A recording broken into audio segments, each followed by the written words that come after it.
Yo, yo, yo, yo, yo, yo, yo, yo, yo, yo, yo, yo, yo, yo, yo, yo, yo, yo, yo. Welcome, welcome. All right, the volume at work. Welcome back to another episode of Reasoning Time here on Gooner TV. It is your host, Jason Gooner, and today we will be discussing the World Cup squad. Guess you can call it update, you can call it outlook, the potential squad to be chosen for the next window, which obviously will be October 10th and 14th, games versus Curacao away, and then at the office on the 14th versus Bermuda. So, of course, Jamaica in a good position right now, 6 points from 2 games. And yes, we're feeling good right now, but everything can change. It's football.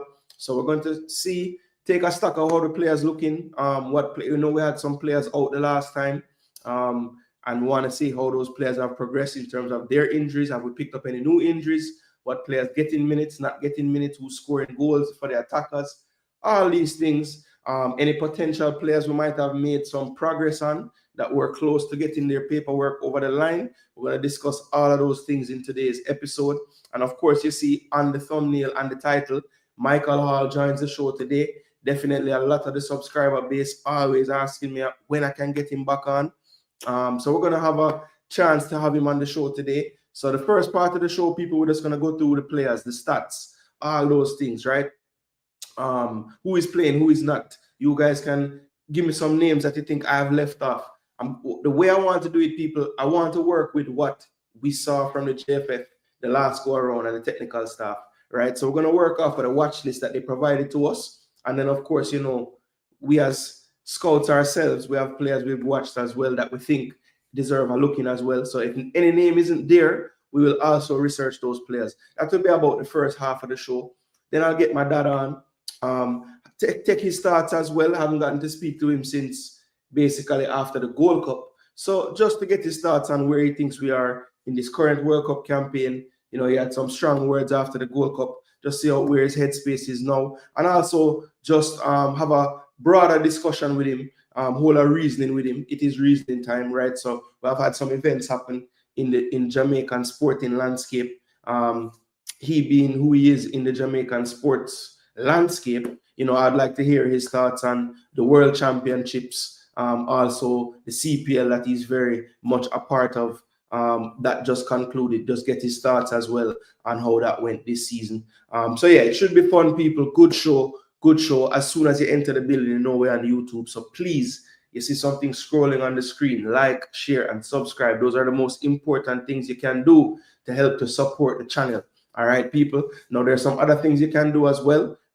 You can become a member of the channel. Maximum respect. I see a couple of members in the chat already. Big up to you lot. You guys are the real MVPs. It's $1.99 a month to become a member. Just a way to support. You don't know. We do, use up light, use up time. So it's just a way to just, show your appreciation for the time and the effort, and hopefully what comes across as some informed football discussion, right? And then, of course, if you drop in a super chat today or a super sticker, that's another way you can support the channel. But enough of all of that stuff, people. Let's get right down into why we are here, and that is the football and the players, right? So let me first pick up the people in the chat that have tuned in and checked in early on. I see about 30 of you in the comment section. The goal for today's video is definitely the 100 like target. I'm doing the content that you all love for me to do, the Jamaica content. A lot of you guys turn up for the EPL shows and are kind of like John O'Star. You're talking about this now. So yes, this is a Reggae Boy centric show today. We have the window coming up. I believe the club should be notified around today or tomorrow. So, this is a good time to really be looking at these type of things, because I do think that the squad will be revealed,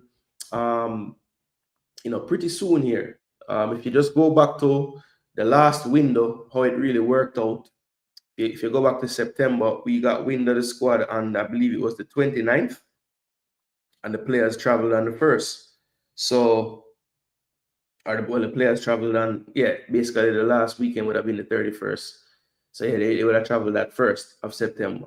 So, I think we got that squad press conference on the 29th, which would have been, the Friday before travel. So, if we take that logic, right, I would push it forward to now, I would think that the press conference or the release of the squad would be on the 3rd of October this go around. Let me know how that sounds. I think it makes sense to me. Players play their final weekend of games, end off on the 5th, usually travel on the Monday, and hopefully by Tuesday morning, afternoon, we're having a first training session. Before then, probably departing on the Wednesday to have a training session the Thursday in Curacao and then play the match Friday. So that's my thinking as far as the timeline for release. Now, last time we got a squad list as well, or a watch list, I should say, and that one came out on the 25th of August. So 4 days prior to the release of the actual 23 or 26 as it was, right? So based on those timelines, I would say we should, if we're getting another watch list like we did the last time, we should be getting that about 3-4 days before what would be, what did I say, the October the 3rd. So yeah, maybe around the 29th, 30th of September, if they're doing a watch list, if they follow the same timeline, that's when you can look out for something like that. You know my thoughts on the watch list.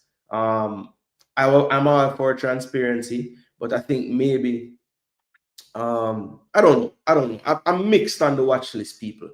I was kind of beating it when it came out, but looking back on it now, for my purposes, like for this show, I like the fact that there was a watch list I can kind of use as a template to look at players, and so it have its pros and it have its cons, but we'll leave it at that. That's not the show today. Today is just about the players, so we're gonna go work our way through the entire list, and yeah, we're gonna go through together, people. You know my style. We're gonna put the stats on the screen. I'm not gonna talk, and you guys take my word for it. We can look together and see it in real time. And yeah, anybody that's following players like I am, feel free to join the conversation in the comment section. Drop your thoughts on the player. If you saw something that you saw in a game, anything, please be a part of the convo. This is a very interactive show. So people, enough chattings. Big up to DJ Gigs in the building, long time supporter of the channel. Big up yourself, DJ Gigs. Say many churches about to get burned down now. Well, as long as you know that's not the intention. If it just so happens that based on the data, we have to burn down a church, then that's just how life is. Big up, Chorus in the building. Hope all is well with you, boss. Big up yourself. Bless up to Joseph Brown. Yeah, man, big up yourself. JB himself in the building. World Traveler. Which party they know, JB? Bless up Jason and the man them. Big up yourself, Lamar in the building. Big up yourself. Hope all is well with you, my brother. Yeah, man, yell up to the chat. Right in time, Kimo. Big up Kimo, Hunter Sports, Reggae Boyz Supporters Club. Big up yourself. Hope all is well. Yeah, man, we're there for class. So you're on time for class. Get out your pencil and your book. Big up to Duke. Down in Florida, I believe. Also a member to the channel. Big up yourself and maximum respect. Long-time supporter. Resident Donkey of the prediction week. He won the trophy for the entire season. Donkey of the season went to do, but he's staying away from the predictions this year so far in terms of finishing in last place. So he's making an improvement. Big up Melcha in the building. Hope all is well. Big up I Had One, blessed lady. Hope all is well with you. Big up yourself. Big up to Rob Smith in the building. Yeah, man. Big up Rob. El Mix up full. Yeah, man. Make them know for thump it up, man. Thump it up. Remind us of the schedule for the next set of games. So like the father, like the son, in comment sections, I typically type facts that people ask. And I don't really let the host do it sometimes. And sometimes they don't like that so much. But yeah, that is just like me. Or I am just like him, I should say.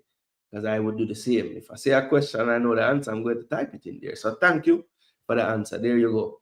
So certain games play on the 9th, 10th, 13th, 14th. Our games, of course, 10th and 14th. Bless up the stats in the building. Hope all is well with you. Yeah, man. We say you fly down. Yeah, so if you're going to the Bermuda game, you probably want to go from, I don't know how long you want to stay. But yeah, the game is the 14th, so Mm. Clubs have already been notified. That's good. That's good. No, that would have to be, 2 weeks would be, that makes sense. Monday. Next week is next week is 29th, then 6th, they will be traveling. So it would have to be from the 22nd, really, or 20th, 21st, around there. So you're right. So have you seen that clubs have started to put on Instagram that they were notified? Because sometimes you can know when players getting looked at because of that, Let me know. Yep, 10. They need a prelim roster, LOL, but yes, onto the show. Yeah, not watch this. Prelim roster. But we have to reinvent the wheel, so we're going to give it a different name. Yeah. You see, the thing is, people don't understand, the YouTube space. When they see JD, they think obviously I max it, we max it, which most of you would think, right? But growing up in Jamaica, JD was what everyone called me. By virtue of my grandfather being kind of popular and nobody knowing me, and then just give me his name because they knew I was his grandson. So whenever people say JD to me, I don't really I don't even have a reaction because I've been called that in my life as well. So now JD gonna hear that when I first said that, it was like, everything we do you want to do, and it's a competition thing, but no, it's not that. People literally know me as JD. Anybody who know me from football in Jamaica, they would have known me as JD, not Jason.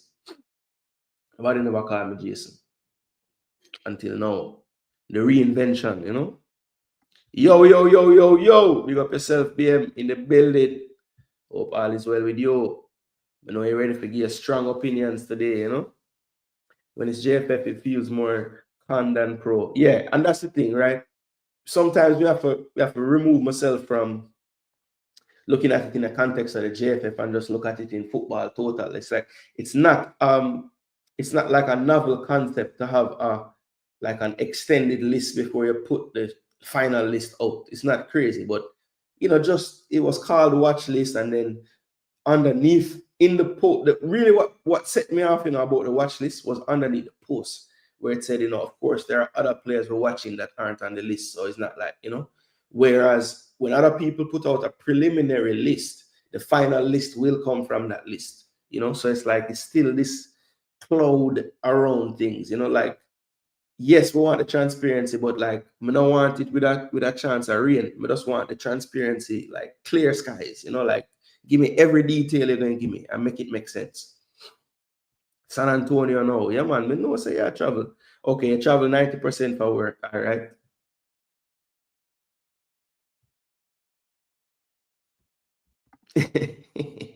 It's truth, man. Battling a flu, my mind is gone. Yeah, that was me last winter, man. Coughing up a storm on stream, trying to do a tactical preview, But dedication. You mixing up your animals. I am a goat, not a donkey. Well, you might be a goat, in certain things, but definitely not in the prediction world. Squad dropping next Friday. Yeah, based on my calculations, that is what I get as well, Chemo. Based on, how them do it last time. Trevante on a nice streak. Yes. Wait, so you are the real JD? Could be, I don't know. I think JD is older than me, though. At least that's what we're going to tell everyone. So he can be the real JD because that means he's older, Yeah, JD not going to like hearing this. I told him already.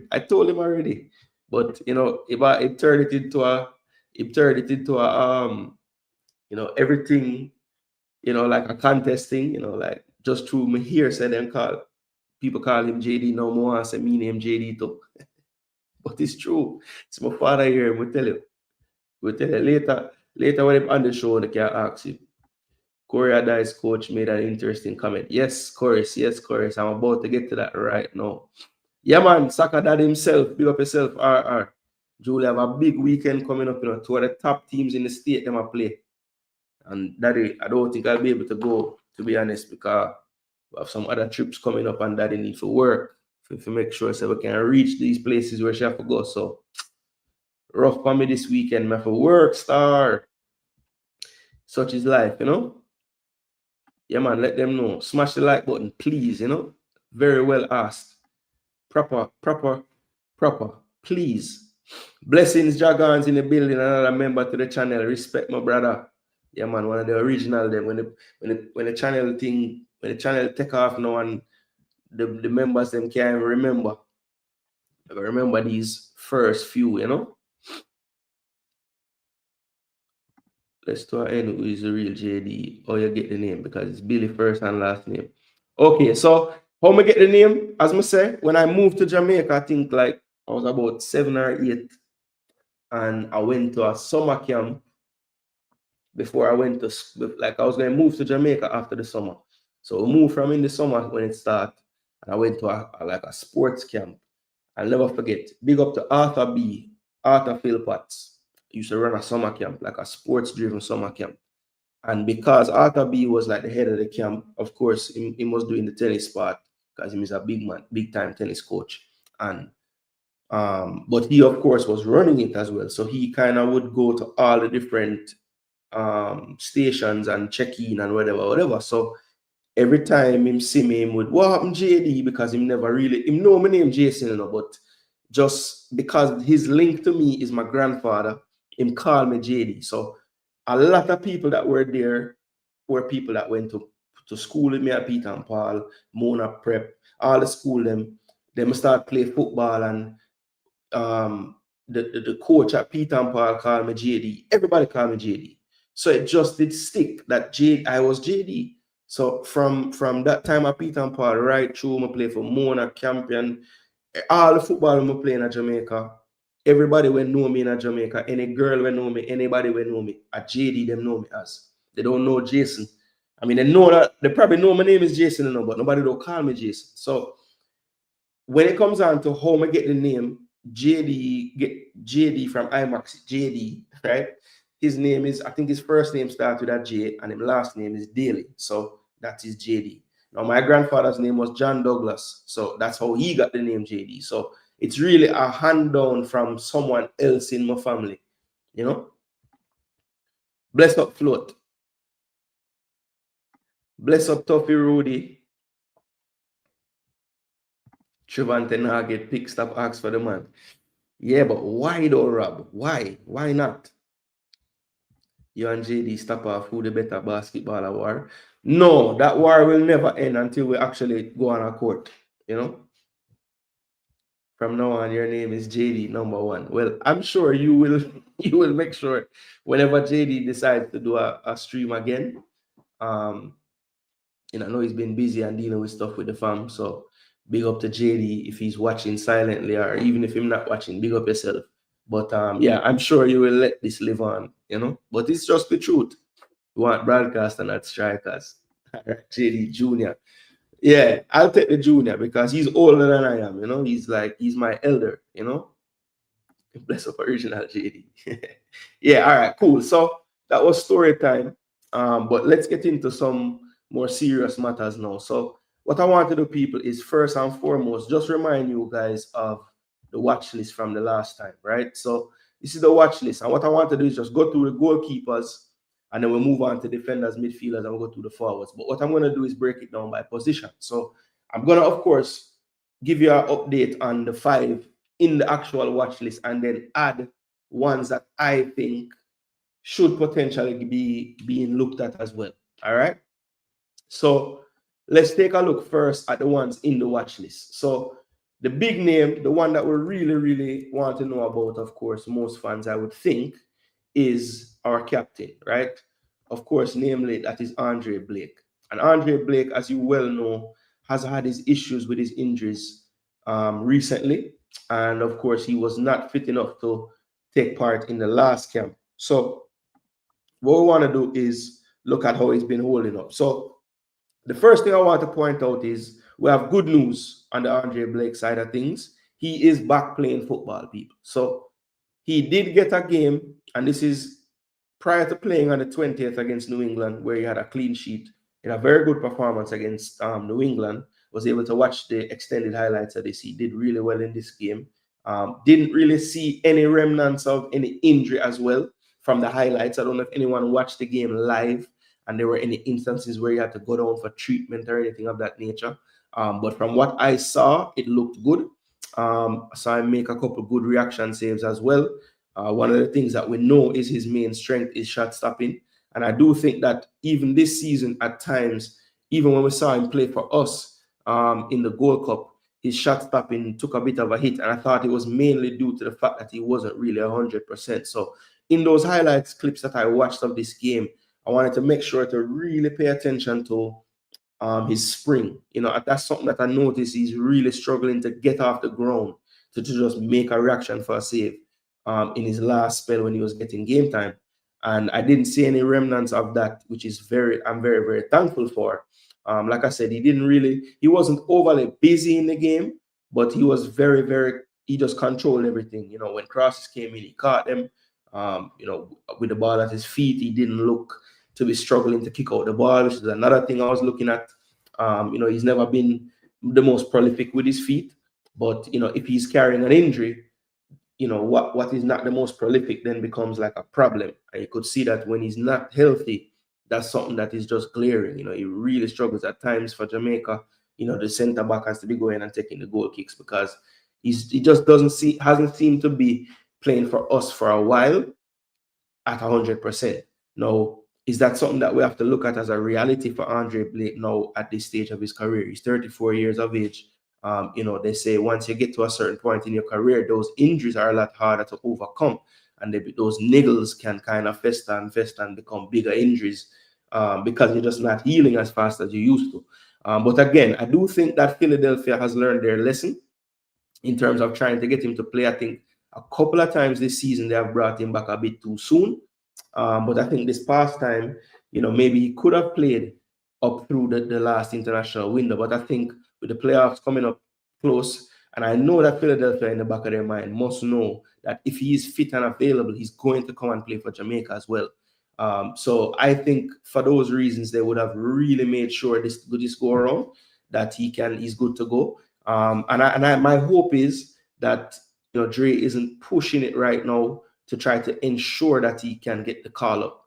But again, I didn't see anything from the eye test to suggest that this is kind of being accelerated because the window is coming up. I'm not really gonna put my head on the line and say I have evidence of that, because I don't. From what I see, I think we're gonna be all right in this window as far as Andre Blake being able to be in goal for us for the 2 games. So that is a positive. If there was anything that coming out of the last window we kind of really wrapped our head around, is that, listen, we want to have Andre Blake in the goal. No disrespect to Jamali, serviceable, but there's enough there to say, okay, let's get this number 1 back in. We know based on where we are in the group that there's a chance that if the results go our way, we can actually qualify this window. So, to me, this next Curacao game, we haven't had a bigger game than this, I would say, since the home game against Mexico in '97, probably. Because honestly, with them being the closest competitor to us, if we can go to their home and obviously best case scenario take 3 points, we really and truly would have 1 foot in the door. Yeah, man, I played at Peter and Paul, man. I was lucky enough to be the captain my last year, and 5th grade year, I think we finished 3rd in the Alberga Cup. Or maybe it was the Knockout Cup we came 3rd. I think Alberga Cup we made the semis and didn't make the final. But then my 6th grade year we're double finalists, but we fell to Lanamans in both finals. Yeah, Alex Thomas and myself doing the coin toss, and Alex looked like he already had a family, and I looked like I was a little youth. So I remember that picture being something that was in everybody's mind. The size of Alex compared to me standing in the center circle doing the coin flip. Seems like the person that called you JD first didn't know your name, so he called you a name like how them used to call it. Exactly. That's exactly. That is it. He played recently, hopefully he stay fit. Yeah, that's the thing. I mean, yeah, he did look good in the clips. Like I said, I'm not gonna tell you a lie until I watch this game live, because it was kind of in the daytime on Saturday, and most of my eyesight going to the European games in those times. If I catch an MLS game, it's going to be when it's at the night time. So the fact that it was an afternoon game, I didn't watch it live, but I made sure to find an extended highlight clip, a nice 15 to 20-minute clip of a lot of things that happened in the game. And so I was able to see him in actions and see how he handled himself. But I just wanted to know if anybody that watched it saw him go down at any point, get treatment, because those things matter as well. Can we manage players' fitness by giving kicking duties to someone like King? Is it feasible? Also, if you play mind games with opposition, thinking he isn't fit. Well, look, I had one. The way I see it,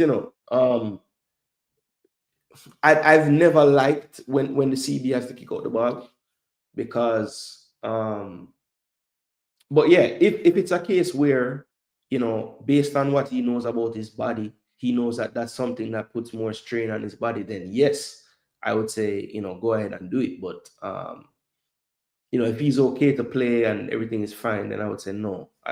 I would rather the team just get in its shape that they want to have, and we clear the ball. If we're going to go long, I would let Tyrese Campbell play on the left and include them in the forward position. Okay? We need Blake, not just one. 10 thumbs inside, heart palpitations. All right, so I had one has given Jamali the nickname 10 thumbs. And so that's a perfect segue, because the next goalkeeper we're going to look at. So Andre Blake, we can say, look, we can put a thumbs up with Andre. We know that Andre is back. And, all we have to watch now, people, is the next fixture that they have. Philadelphia Union, the next fixture that they have. DC United, right? And then the New York City game. So those two games, we just need to say a couple of prayers and hope that the big man gets through them, no issues.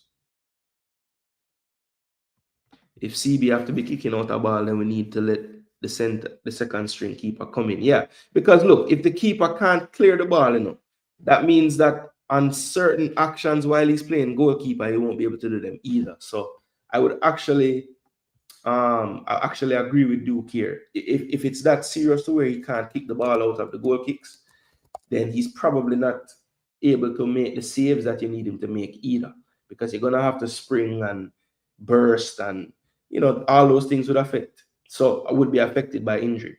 So here is Jamali Waite, our 10 thumbs, as I had one. I was going to say, that's definitely not a term of endearment, so I won't act as if she's bigging him up with that name.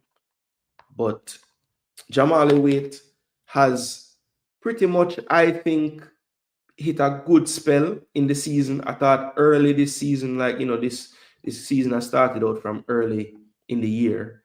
And I thought in the early days of the season, he really struggled to come to the form that he had last year. I know his team struggled last year, but statistically, he was one of the better goalkeepers. But yeah, he started out the season struggling, man. Some really bad results, bad statistics and everything. And then I think around the summertime, he got a lot better, a couple of games in May.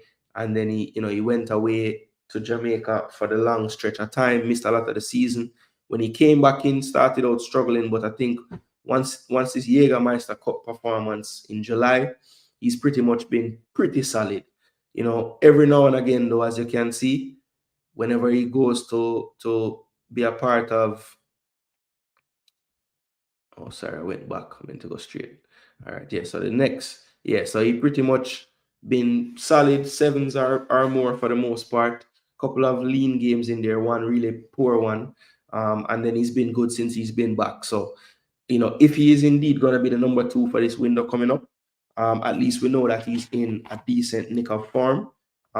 Statistically, good performances for Jamaica when you look at it on SofaScore, 7.3, 7.2, not bad at all. But that's why it's important to watch the games, because we know that there were instances and moments that weren't capitalized on by the other team that could have greatly affected his score. So, you have to really watch the games, or at least watch a good chunk of a game to get a better idea. But Jamali Waite, for me, I would like to see our goalkeeper pool improve. I think Jamali Waite, we've always said we want a goalkeeper to push Andre Blake. I don't think that Jamali Waite is that goalkeeper. If we're being honest with ourselves, if Andre Blake and Jamali Waite are both fit, I don't see a world where Andre Blake doesn't play over him. Some of the things that we thought maybe Jamali would be ahead of him in, as far as like, playing with the football with his feet, that's something that we're kind of worried about with Jamali Waite now. So one of those advantages he used to have isn't really turning out to be one now. So I think Jamali, as I said, serviceable.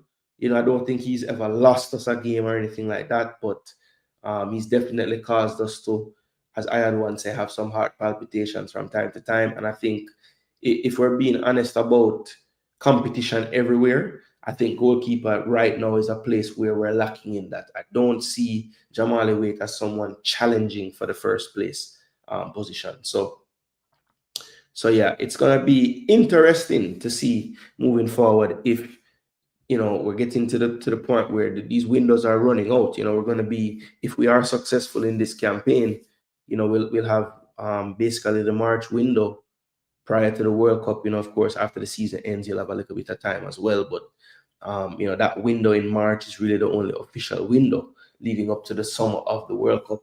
So, if we're going to be adding to the goalkeeper pool, I would think we'd want to be doing it in these next two windows. So let's see what we have coming up there. Now, the other three goalkeepers on the list all ply their trade. Well, two of them ply their trade at the same club. One is Shaquan Davis, who we will not look at because there's nothing to look at. He has not played a game, as far as I know, unless he played some preseason games for Mount Pleasant since the Unity Cup. I have not seen him keep. No, Tafari Chambers, he has been the one between the sticks for the most part for Mount Pleasant. I think maybe one or two JPL games Kemar Foster might have played, but in the Caribbean Cup matches, Mount Pleasant has played in all three. Three clean sheets kept by him as well. Tafari Chambers. Now he's 25 years of age. Looks to have some good potential, but I do see some moments. I think the handling still needs some work. Just his overall demeanor when he's on the football in possession just seems to be a bit, agitated sometimes. Sometimes it looks like he's under more pressure than he is, just because of how he kind of is with the football. Just always seems to be in a rush. But like the size of him, like how he commands the box. But again, would not be a part of this team to really challenge people. I think he would be there to gain or garner experience. So Tafari Chambers, I don't think Shaquan Davis will be even around because, like I said, I haven't seen him. I can't get a clear answer whether he's injured or not. I do know that there are two goalkeepers ahead of him right now at his club. And if we have a third string goalkeeper at his club in the watch list for the Reggae Boyz, then I think something is wrong with our eyes. Now, the fifth goalkeeper that was in this list is Amal Knight. And some of you may know, some of you may not know. He has since made a move after spending a brief stint over in Chitwan. I think that's over in Vietnam. He moved over on 7th of August to the Charlotte Independence. Now, he's had to buy his time since getting the transfer. As you can see, 5 games he had to sit on the bench before getting his chance. And trust me, it was a seriously awesome debut for him. They ended up winning the game 3-2, even though they conceded 2 goals on the night. Amal Knight still ended up with an 8.2 score because he had 6 saves. And if you look at the highlight clips from this game, he was looking like a world beater in that goal. He made some serious saves. Now, I have always thought Amal Knight, like many Jamaican goalkeepers who have been able to get exported overseas, is a good shot stopper, right? I think with Amal Knight, I think for me, what I've always noticed is maybe the command in the box isn't where it needs to be. I think this is a very generous 6'3" as well. I don't think he's quite that tall, but maybe I'm wrong on that. But look, Amal Knight is someone with some experience. As you can see, he's traveled a bit, played in Lexington, played in Vietnam, back in the USL again, this time at the championship level, or sorry, League One level, which is where he was before with Lexington. So look, I feel like he's seen some things. He's been around. He's experienced. I know he's an intelligent young man as well. Happen to know one of his family members, a cousin of his, pretty well. Um, and he always speaks highly of him in terms of his intelligence and things like that. So, but you see, even on here, sofa score, error proneness. So just has that mistake in him from every now and again. We saw it the last time he represented for Jamaica. I believe that was in the Nations League against Suriname. Played so well in both of those games, pretty much, I would say 98% of those games. But then that one error was in him. And of course, it was costly. That's how we ended up drawing the game in Suriname. I'm trying to go back to it. Yeah, this game here, this 1-1. So yeah, he was credited with that own goal, but you see, he still got a 7 in the game because he did well in that game. I mean, he did everything else well. Easily, we could have lost that game if it wasn't for him. But of course, we could have won the game if it wasn't for him because he threw the ball in the goal. So Amari'i Knight, look, 31 years of age. If we're not gonna add to the player pool, I'm gonna be so honest with you right now, people. We don't normally expect our third string keeper to keep in a window. We get that, right? We know that very rarely will he play, but crazy things happen in football. A red card in the first game to the goalie, the keeper comes in to spell him because we have to make a sub to bring on another keeper. Jamali Waite hurts his finger in the first game. The second game, the first string is suspended. You have to call up someone else and you have your third string there. Now, to me, Amari'i Knight, if you're gonna pick your best 3 goalkeepers, it would have to be Blake, Waite, and Knight, right? And again, we know that that third string position for the goalkeeping for a good while now for Jamaica has been to give experience to a JPL goalkeeper, right? But let's see if that continues moving forward. As I said, if we're going to do the experienced, give the goalkeeper experience thing, I have no problem with Tafari Chambers. I think he's capable. I like what I see. He just thinks he needs a lot more experience, a lot more game time, and he should get to a decent level. But yeah, if we're just basing it on, let's just pick the 3 best goalkeepers, then I think Amari'i Knight does warrant that third spot. But look, there's something else that I want to touch on here because, like I said, there are some players not in the watch list at all that I think, if we're being honest, deserve to be at least being looked at, right? So one of those people is someone that I've always thought has the ability to challenge Andre Blake even for the #1 spot. Don't think he would come in and walk into the team, not saying that, but I'm just saying if we want to enhance the competition, I think that his addition to the goalkeeping pool would at least do that, or at least show that, okay, we have someone to transition to that we can give the reins to based on his ability.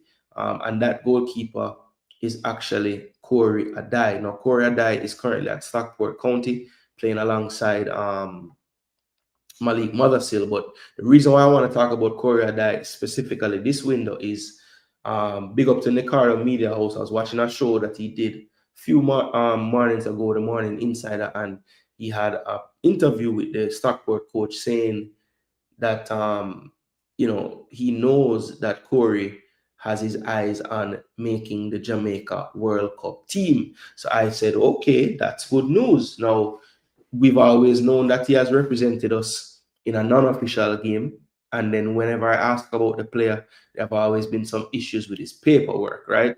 Now, I've gotten from a good source that deals with some of these things with the players that Corey Adai's issues with the paperwork have been solved. And now it's just about, getting the actual stuff in hand, right? So the process is now at least moving again, which is good news. Now, the reason why I think it's important to note what the coach said, and I have it in writing here. So if you look right here, I believe it is. Where is it? Okay, so starting underneath the picture, I'll just start. It says, okay, so a little before that. So he's talking about fans turning on players, because if you guys have been keeping up with Corey Adai, he's had a bit of an up and down run of form. And in the past game they played, a 1-0 victory over Rotherham, he actually didn't play him. He started veteran goalkeeper Hinchcliffe, who we have heard the coach say before this season that he really has 2 first-choice keepers, and he's just going to ride the player that he thinks is in better form. Now, that has been Adai, brought them to where they are now, played last year as well. So they basically have stuck with him. Now, he had some up and down fixtures, and he's given a chance to the other keeper. Now, this is what he had to say after that. Now, he says, I just felt we needed a reset. That was it. We spoke to Corey, and it was by no means a reflection on him. We've kept 1 clean sheet before the Rotherham game, and we're not in any way, shape, or form saying that is down to Corey. He said, I listened to Rob Edwards in the week talking about their fans booing Morgan Whittaker or cheering when he came off. I'm not for that at all. And what people need to understand is that Corey is here for a reason. People always want a scapegoat, and the other scapegoat scored the winning goal on Saturday. People have to move forward. Jamaica fans, and hear that? There will be people at this club who will be revered for many years, but if we're being open about it, they might be revered for playing in the Conference North. All right. We're playing in League One now, and we've got a goalkeeper who we brought to the club who had championship interest in the summer, who is hopeful of getting to a World Cup squad with Jamaica. That's what I wanted to read for you guys. So he has said it in video. This is probably from that, but even though the quotes are a little different, so this might be a little different time when he said it, because this is 24th of September, which was yesterday, right?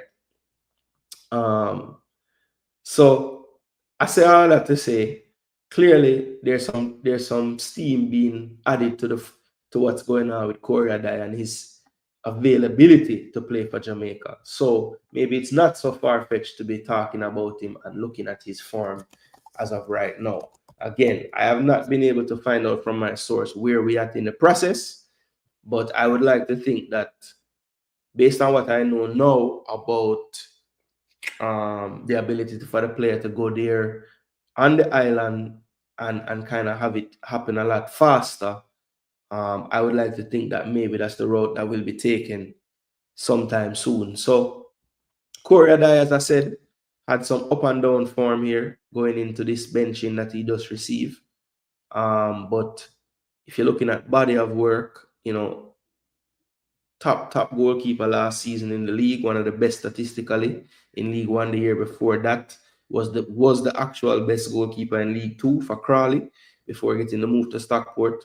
And he started off the season well, had a clean sheet in the first game, and then I think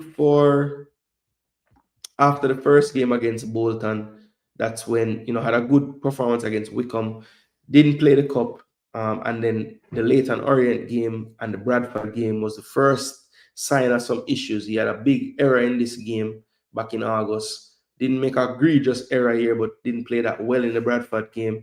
Had a decent bounce back game against Burton, but then the Plymouth game is the one that fans were really killing him about. This Plymouth Stockport County 4-2 game right here. So they thought that some of those goals he definitely should have done better on. Didn't think he was so bad against Cardiff. But then, like the coach said, just tried something else, got a reset. So let's see what happens next week when they have another fixture on the weekend. Hopefully he can, it was well and truly a reset and he'll get back in the starting lineup. But listed as 6'8" here, I think he's more about 6'6", 6'7", but he's a mountain of a goalkeeper. And the coach, when talking about his skill set, basically said, look, he's very, very good shot stopper. Even though he's tall, his reflexes are really good. And also he gives them that option of playing a bit more modern style, because Hinchcliffe being 38, not really so good with his feet. Corey Adai, I wouldn't say is Edison or anything, but based on our player pool, I think he would be the best goalkeeper with his feet out of all of them, to be honest. So I think he would add to our team there as well. But let's see what people think. I know I've said a lot about these goalkeepers, so let me see what the people them in the comment section think. And let me know as well, are there any goalkeepers out there that I'm not mentioning that I should be? Let me know. Disclaimer: I have not mentioned Kanaya Boyce Clark. I think his issues with his employment as far as playing football for a team is an issue for me right now with him. And then also Jaden Hibbert, of course. If I thought that we had a good chance to get him again in the setup, I would definitely say bring him in the fold. But I just don't know how. I don't know how likely that would be right now. But Jamaica should try. They should always try. Yeah, so I saw Dad post something about Leon playing. I did happen to see something from the Roma press. So yeah, when I get to Leon, I will definitely bring that up again. He's ready for a national selection. Yeah, he wants it. If you're being honest, Jamali Waite has been less than desirable even prior to the last window. A la Copa America, he was not convincing. Yeah, I think he had one good game in the Copa, like a really good game. The other two were just kind of okay. Yeah, this is the article from Roma Press. Yeah, I sent it to Dad as well, so he would have seen it. From what I see of Chambers, he's a solid keeper, level relevant though. Yeah. Bringing Knight, says Duckland. Yeah, I wouldn't be mad at that, to be honest. Good shot stopper with his feet. His head not good though. Yeah, him have a bonehead mistake in him from time to time. That is true. 50 likes. Come on, people. We need to get to the 100. That is the target. We're almost up to 100 in the chat. Please get us to the 100 likes. Corey should definitely be fighting Wait for the number few, but he's not pushing Blake. Maybe he can push Blake equipment, cat. It's if a die comes in, what's the updated keeping hierarchy? Well, if a die comes in, I think he goes into that second slot for me personally. I think that the height attribute is just one that I can't ignore. And I just feel like Jamali Waite, I think Adai has a level that he can still go. I think Jamali Waite probably is at the level that he's gonna get to. I just think his physical attributes will always keep him to a certain level. Corey Adai turns 28. Amal Knight is now 31 actually. Bless up Goontown. Yeah, man. Big up yourself, Goontown. Checking in, Richie Royal. Big up yourself. Hope all is well with you. Well, we let Canada chop the line and steal Hibbert. We also dash with Kanaya. Yeah, well, look, we don't dash with Kanaya, you know. People still in contact with Kanaya, but Kanaya needs to sort out his situation. Bless up Marlon in the building. Big up yourself. And transfer market. Yeah, he's been listed as a Jamaican for a while. Yep, Tyrese doing good so far. Putting numbers on the board as well. Not a fan of short keepers. Hibbert is difficult at the moment. They made a mistake. Well, you can't tell certain man that, you know, we never made no mistake with no player. Big up Lansley. Pastor Lansley in the building. Hope all is well with you, my boss. No goalkeeper can't keep over Blake. No time, says Travis. All right, sir. But we need an heir apparent, and with Blake being injured so much, we need a next number one. Yeah, I think the days of just saying, okay, let's make sure we have a decent number two. We can't really have that mindset again because we know Blake is not quite, the durability is not there, you know. All right, so referring to the watch list again, another player, watch list and even not watch list, just in the damn team, Dexter Lembikisa. So Dexter Lembikisa, he came, I thought he had a very good window personally. In the last window, I think in the Trinidad game, he tired a bit towards the end. But I think he had a very good window. I thought in the Bermuda game, he was one of our best players. And, you know, that comes off on the heels of, you know, really and truly only playing at the PL2 level. But at least I knew he was played 90 minutes in all three of these games. And if you look at recently his performances for Jamaica, they're always a little bit better when he has been playing before he comes. Now, that's the one thing that concerns me going into this one, because he hasn't kicked a ball in anger since he left Jamaica to go back to England. Now, he did get the move and secured the move to Lincoln City, but Lincoln City has been flying in League One. And I just think he's gone to a situation where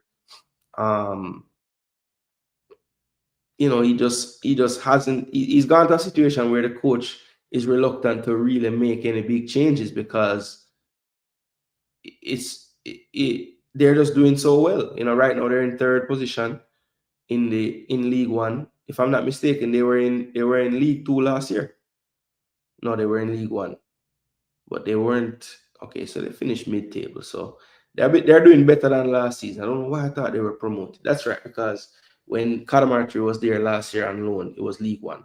So yeah, they're in third position right now, and their coach Skubala has found an 11 and a core really and truly that's getting the results. So it's gonna be difficult for him, I think. No, I was kind of surprised that he didn't get an opportunity in the EFL Cup. I was hoping that we would get to see Dexter feature in this game, but they went for it. They were playing Chelsea, and they were trying to pull the upset. So he didn't make that many changes from his regular team. Now, where we could see him play though, is right here in the Football League Trophy competition. I would be surprised if we don't see Dexter at least get some game time here. And if he doesn't, then I think we can definitely start to, worry a little bit if this move to Lincoln was really the right move for him, because, one of the things with Dexter is, I guess what's going in Dexter's favor, honestly, is that in that right back position, we've tried a few others and none of them really have put up their hands to say, yes, it's mine. And Dexter still is the most solid option over there, But I just wanted to let the people know that we have to remember during this window that Dexter has only really been training. He does not have the match sharpness. And like I said, the last game that he played, or the last ball, as they say, that he kicked in anger, was when we faced Trinidad in the stadium on the 9th of September. So, look, I'm not saying all that to say, don't look at the player or drop the player. I feel like he has pretty much proven his worth to the Jamaican national team at this point. But I think it's going to be crucial that we pick a right back that we trust to spell him. Because, like I said, in the last window, the only times when I was really kind of getting down on Dexter was towards the end of both games, really and truly. And that just stems from, the lack of match sharpness. So with that being said, Dexter going in is one that I'll be watching intently to make sure that he can first and foremost get through these two games, because it will be a strain on his body, going from not getting minutes to playing, what more than likely, when he's playing well, is 90 minutes the whole game. So can he get through those games without something happening? Let's see. That's going to be something to watch out for him. So Dexter Lembikisa not getting the game time right now. Was that move to Lincoln the right move? I guess it remains to be seen. It remains to be seen. Oh, what me say? John Star. When Pops Hawaii, it's bad, Damn. There's no reason for JA not to call Kanaya Boys Clark and Korea die immediately and stop with the foolishness. Yeah, well, look, Kanaya Boys Clark, I could understand, because he's not in a club setting right now. He's not playing football regularly in any kind of club setup. Korea died the minute he has paperwork, needs to be there. I mean, there's no question about it. Lawrence Figueroa is a madman. He went and took his first official call up from a Chile team that's already eliminated from World Cup qualifying. Chile is going nowhere. Yeah, well, maybe the player just wanted to play for them more, He better make up his mind that he wants to play for Canada. What can Jamaica do about that? I don't know, because all I've seen is an interview with Canada and an interview with Jamaica. So why should I hold more weight with the Canada interview? Because there's footage out there with him talking to Simon, just like how he talked to Canada press people and put out an interview saying him love Canada and he's so happy. He said the same things about Jamaica when we called him. So, I can't say that it's over, because it ain't. He hasn't been capped. Bless up, fresh God. Long time, my brother. Hope all is well with you, bro. They treated Hibbert poorly when he came to camp. Give the youth 10 minutes and he better than all the JPL keepers.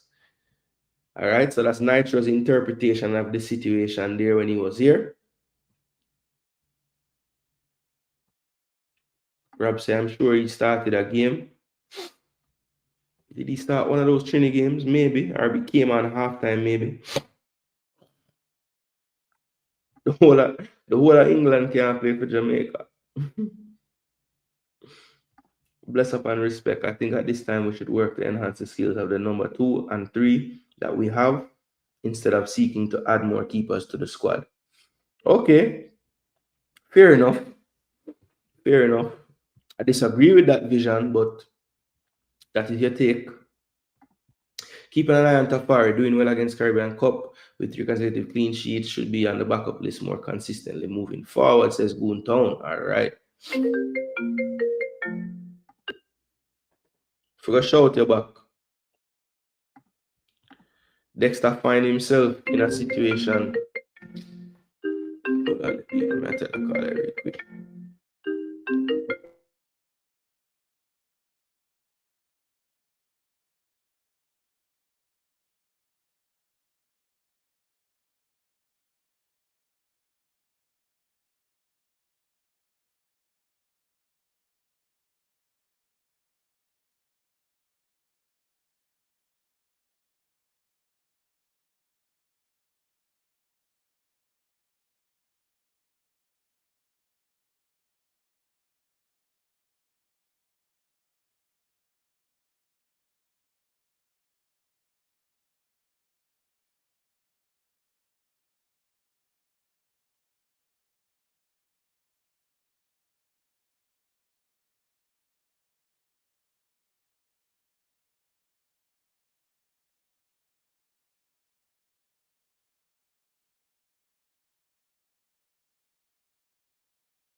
All right, people. Somebody tell me say for some reason when them click on the link, it'll show as private and them can't see it.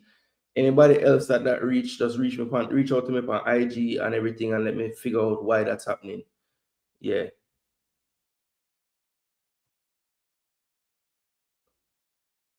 Nah, man. Why, man? A young boy, you know? Yep. Same at Barnsley. Even to a lesser extent at the Swiss club too. Because them start out, give him a chance and then them start playing.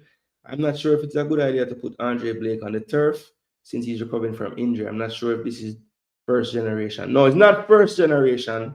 It's actually a little bit better than what they used to play on. It's like the stuff with the little black rubber, you know, the tire shavings them. Yeah. No JPL goalkeeper is of the standard to be selected ahead of Kanaya, Boyce, Clark, and Korea Die. Yeah, but even if you say that, because I agree with you, you know, that Kanaya, if he's in any kind of setup, is better than them. I agree. But I cannot justify calling him if he's not in a setup. That's all. Dexter always in team for me. He was proper in the previous window. We saw improvement. Dexter should be tied to Campbell dynamic duo. As a player from an EPL club, Dexter needs to stamp his class in League One. You would think, right? Wait, almost give a heart failure in the stadium, man. Kick every ball to Trinidad. For real. Ibert came off the bench in the solitary game for Jamaica. Madness. Dexter has regressed, unfortunately. Well, the good thing, BM, is that for Jamaica is not really. No, I'm not forward yet. Him soon forward. When I'm ready, him can click the link, man. I might have to break up this into defenders and then do a next midfield forward show, you know, to be honest, you know. Nah, man, you just miss some players and things. Push into early retirement. Jeez. Yeah, man, me did mute on purpose, man. Came off the bench, he replaced Davis. Yeah, I didn't think he started. Get the best players to be the goal, but the people in JFF that do the selection seem to don't think they should do so. Yeah, they factor in other things as well, you know. It should just be football based, but people say you have to think about emotions and how the fans are going to feel and all these things. So there's an argument to be had there, but I don't know, man. I just care about the football part. We need to be as deep as possible at our positions. Then could people hear it here first? If Jamaica qualifies for the World Cup, many of the current squad will not be there for various reasons. I actually agree with that. I think that will be the case. Players who have options not going to take foolishness. Hibbert and others before him choose teams that have ambition. See, we losing level to Turkey as well. Give them options to reject crap. No, level going to Turkey as well. No, sir. None of them can't go Turkey, brother. Them no live there, them don't have no family there, man. That shit don't stop. I think most clubs don't think players that unknown seems to think they're not the first choice. I think most clubs don't think players that unknown. Well, if you're good enough, you're going to force your way in there, you know. That's what I always say, you know. People in position to influence the team picks are doing self-serving things. All know well enough, bro. I know it's been a while for real. I had a lot of stuff dealing with, including the passing of my pops. Pushano Star. Prayers to you and your family, fresh God. Never easy to lose a loved one, especially your father. As you can see, I'm gonna have my father on the show with me today. So trust me, that's not it. Believe me. A years now, me lose my grandfather, and still to this day. So yo, big up and keep your head up, my brother. Hopefully things get better. I would advise turf or low stud boots that are suitable. Yes, the footwear is key. Yet, to my knowledge, he's a free agent. To my knowledge, he's a free agent, based on what I've heard. Yeah.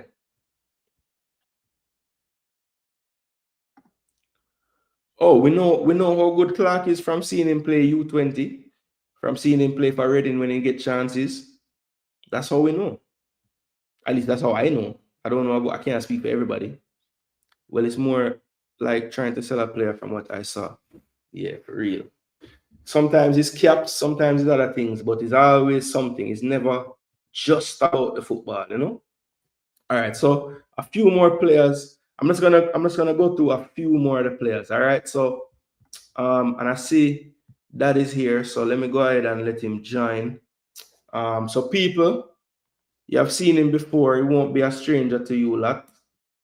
Probably even not on this channel. You probably just seen him somewhere else. But yes, without further ado, my dad, you guys better know him as Michael Hall, so he's here to give his takes on some things and also just have a little reasoning with him as well towards the end of the show. But people, here he is, the man, the myth, the legend, Michael Hall. Where you say, Pops? Yo, yo, yo, yo, yo, yo, yo. Big up. Blessings to you, my son, and blessings to everyone in the chat, man. Thanks for having me on in your space. Appreciate of it. Yeah, And man. just before we get going, earlier on in the chat, somebody was saying, you were saying, right? What is the why for? And I think I heard you say something about we need a decent number two. So anyway, moving right along. All right, so that why they can work. That why they can work. It's a number few, and yeah, we need to remember who we are talking with here. All right, so there's a couple of players in the defensive side of things. Because I'm not going to go through all the players today because it's a long convo. We'll split it up on just the defenders and goalkeepers. So Amari'i Bell is another player on the list. Basically, I won't put his stats up on the screen, but I can tell you that he's pretty much been playing in the left centre-back role in a back four for Charlton for the most part. Every now and again during the game, they switch to a back three. He plays left centre-back in a three. But for the most part, he's played centre-back now. Now, for Jamaica, we never really seen him play there. Even when we played in back threes, he's not usually a part of the team at that time. So we know he can play there, but he doesn't really play there for Jamaica. I know a lot of fans like to see the towering centre back 6'2", 6'3", 6'4", 6'5". Amari'i Bell is not that. Is that something that would make you apprehensive to play him centrally? If he's playing, would you only want to see him play left back? What is your thoughts on that? Well, I tell you that I am not particularly enamored of him at left back, to be honest with you. I think that he's, I don't know, there's just something about him that doesn't engender a lot of confidence when he plays on the left side. I think I've seen too many players get behind him. I don't know if he's ball watching, I'm not sure what it is. Um, and perhaps playing a little bit more inside where he tends to seem to want to drift Yeah. might be better. Um, so I mean, I think he's a good enough player to be always in the mix of our squad. But um, as we have discussed on previous shows, that position on both sides of the field has been a problem for us, right? So hopefully we can find. I mean, I don't know if we're going to find somebody who will pull a rabbit out of the hat before the next window, but maybe playing inside is a better bet for Amari'i Bell. Yeah, and as you can see on the screen in their most recent, you can't see it on the screen actually. In their most recent game, they did go with the actual back three. So I think personally, from when I see him playing, this area is perfect for him because he's not really gonna be in so many aerial duels because he have that support. And I think once a player is in front of him, from what I have seen, he's not that easy to get by. I do agree with those pacey wingers. Maybe when his starting position isn't where it's supposed to be, he struggles to recover. He doesn't have that pace anymore like he used to. But I think once he's set and he's defending someone, he's very solid. He's not easy to get by, Yeah, so the challenge for him is that when he's isolated, as he would be, out wide, he's under pressure. He's always under pressure. I've seen that when he plays, when we play with a wing back system. So yeah, I agree. That then begs the question of who will play out there if we do want to, play with wide. Well, I think it then becomes: do you play a more defensive player there, or do you just play like a winger in that wing back role? And that would just be down to how the coach wants to play. Because for club, Greg Lee is an attacking left back, right? I don't really see that when he plays for Jamaica, but is that something that we could see more of if he's a little more free to do it? I don't know. I think Greg Lee could do that for Oxford United, at the level that he is in England. But I don't know necessarily that he has the skill set to do it effectively in CONCACAF. Maybe against Curacao or Bermuda, but I mean, if we're talking about big dogs Jamaica, of if we're talking about Jamaica, putting in a good showing when we get to the World Cup, because I now believe that we are definitely going, and didn't feel that way after the Gold Cup, but 6 points in the bag and no goals against is a brilliant start. So, but I don't know that Greg Lee can do that beyond if he does it for Oxford United. And we can segue to Greg Lee now. I think Greg Lee, it's been a mixed bag, honestly, since he's been back. Of course, he did get the goal coming off the bench in the last game in the championship, which you see there. But he really didn't feature for them until that game. And a part of me thinks that's just them seeing the workload from the CONCACAF games, the travel. They would have played a game on the 13th, I believe, and then had this game on the 21st. And he's only featured in the one on the 21st. So, look, I think that he's maybe going to see his time in this September, October, November window go down a bit for Oxford because, he's going to probably be coming again for this window. So I wouldn't put so much stock in that. I think Greg Lee is the type of guy. He's just a professional. I mean, if you put him on the field, he's going to try to give you a shift. I don't think he's the most decorated player in the world. I don't love him technically as a player, how he looks aesthetically or any of that. But I think what you said a while ago about CONCACAF and against certain opposition, he won't be able to do things attacking wise. I think like he has a CONCACAF build. Why? But he has he's a sturdy brother. You know what I'm saying? And I don't think he's going to get pushed around and everything. And I think, honestly, a lot of Jamaica fans, when you have the Lee Bell debate, a lot of them go with Lee for reasons that I think I just described. I think they just like the fact that he's stronger And him, you know what I'm saying, him just look more commanding than Bell. I've always preferred Bell because aesthetically he looks more comfortable on the ball, and you know that's why I've always gone that direction. But in this group that we have with these Caribbean opponents, really and truly, maybe Greg Lee is the better option. Reasonable. Can't argue with that. Can't argue with that. Big up to Views. Big up yourself. We have to link up Views.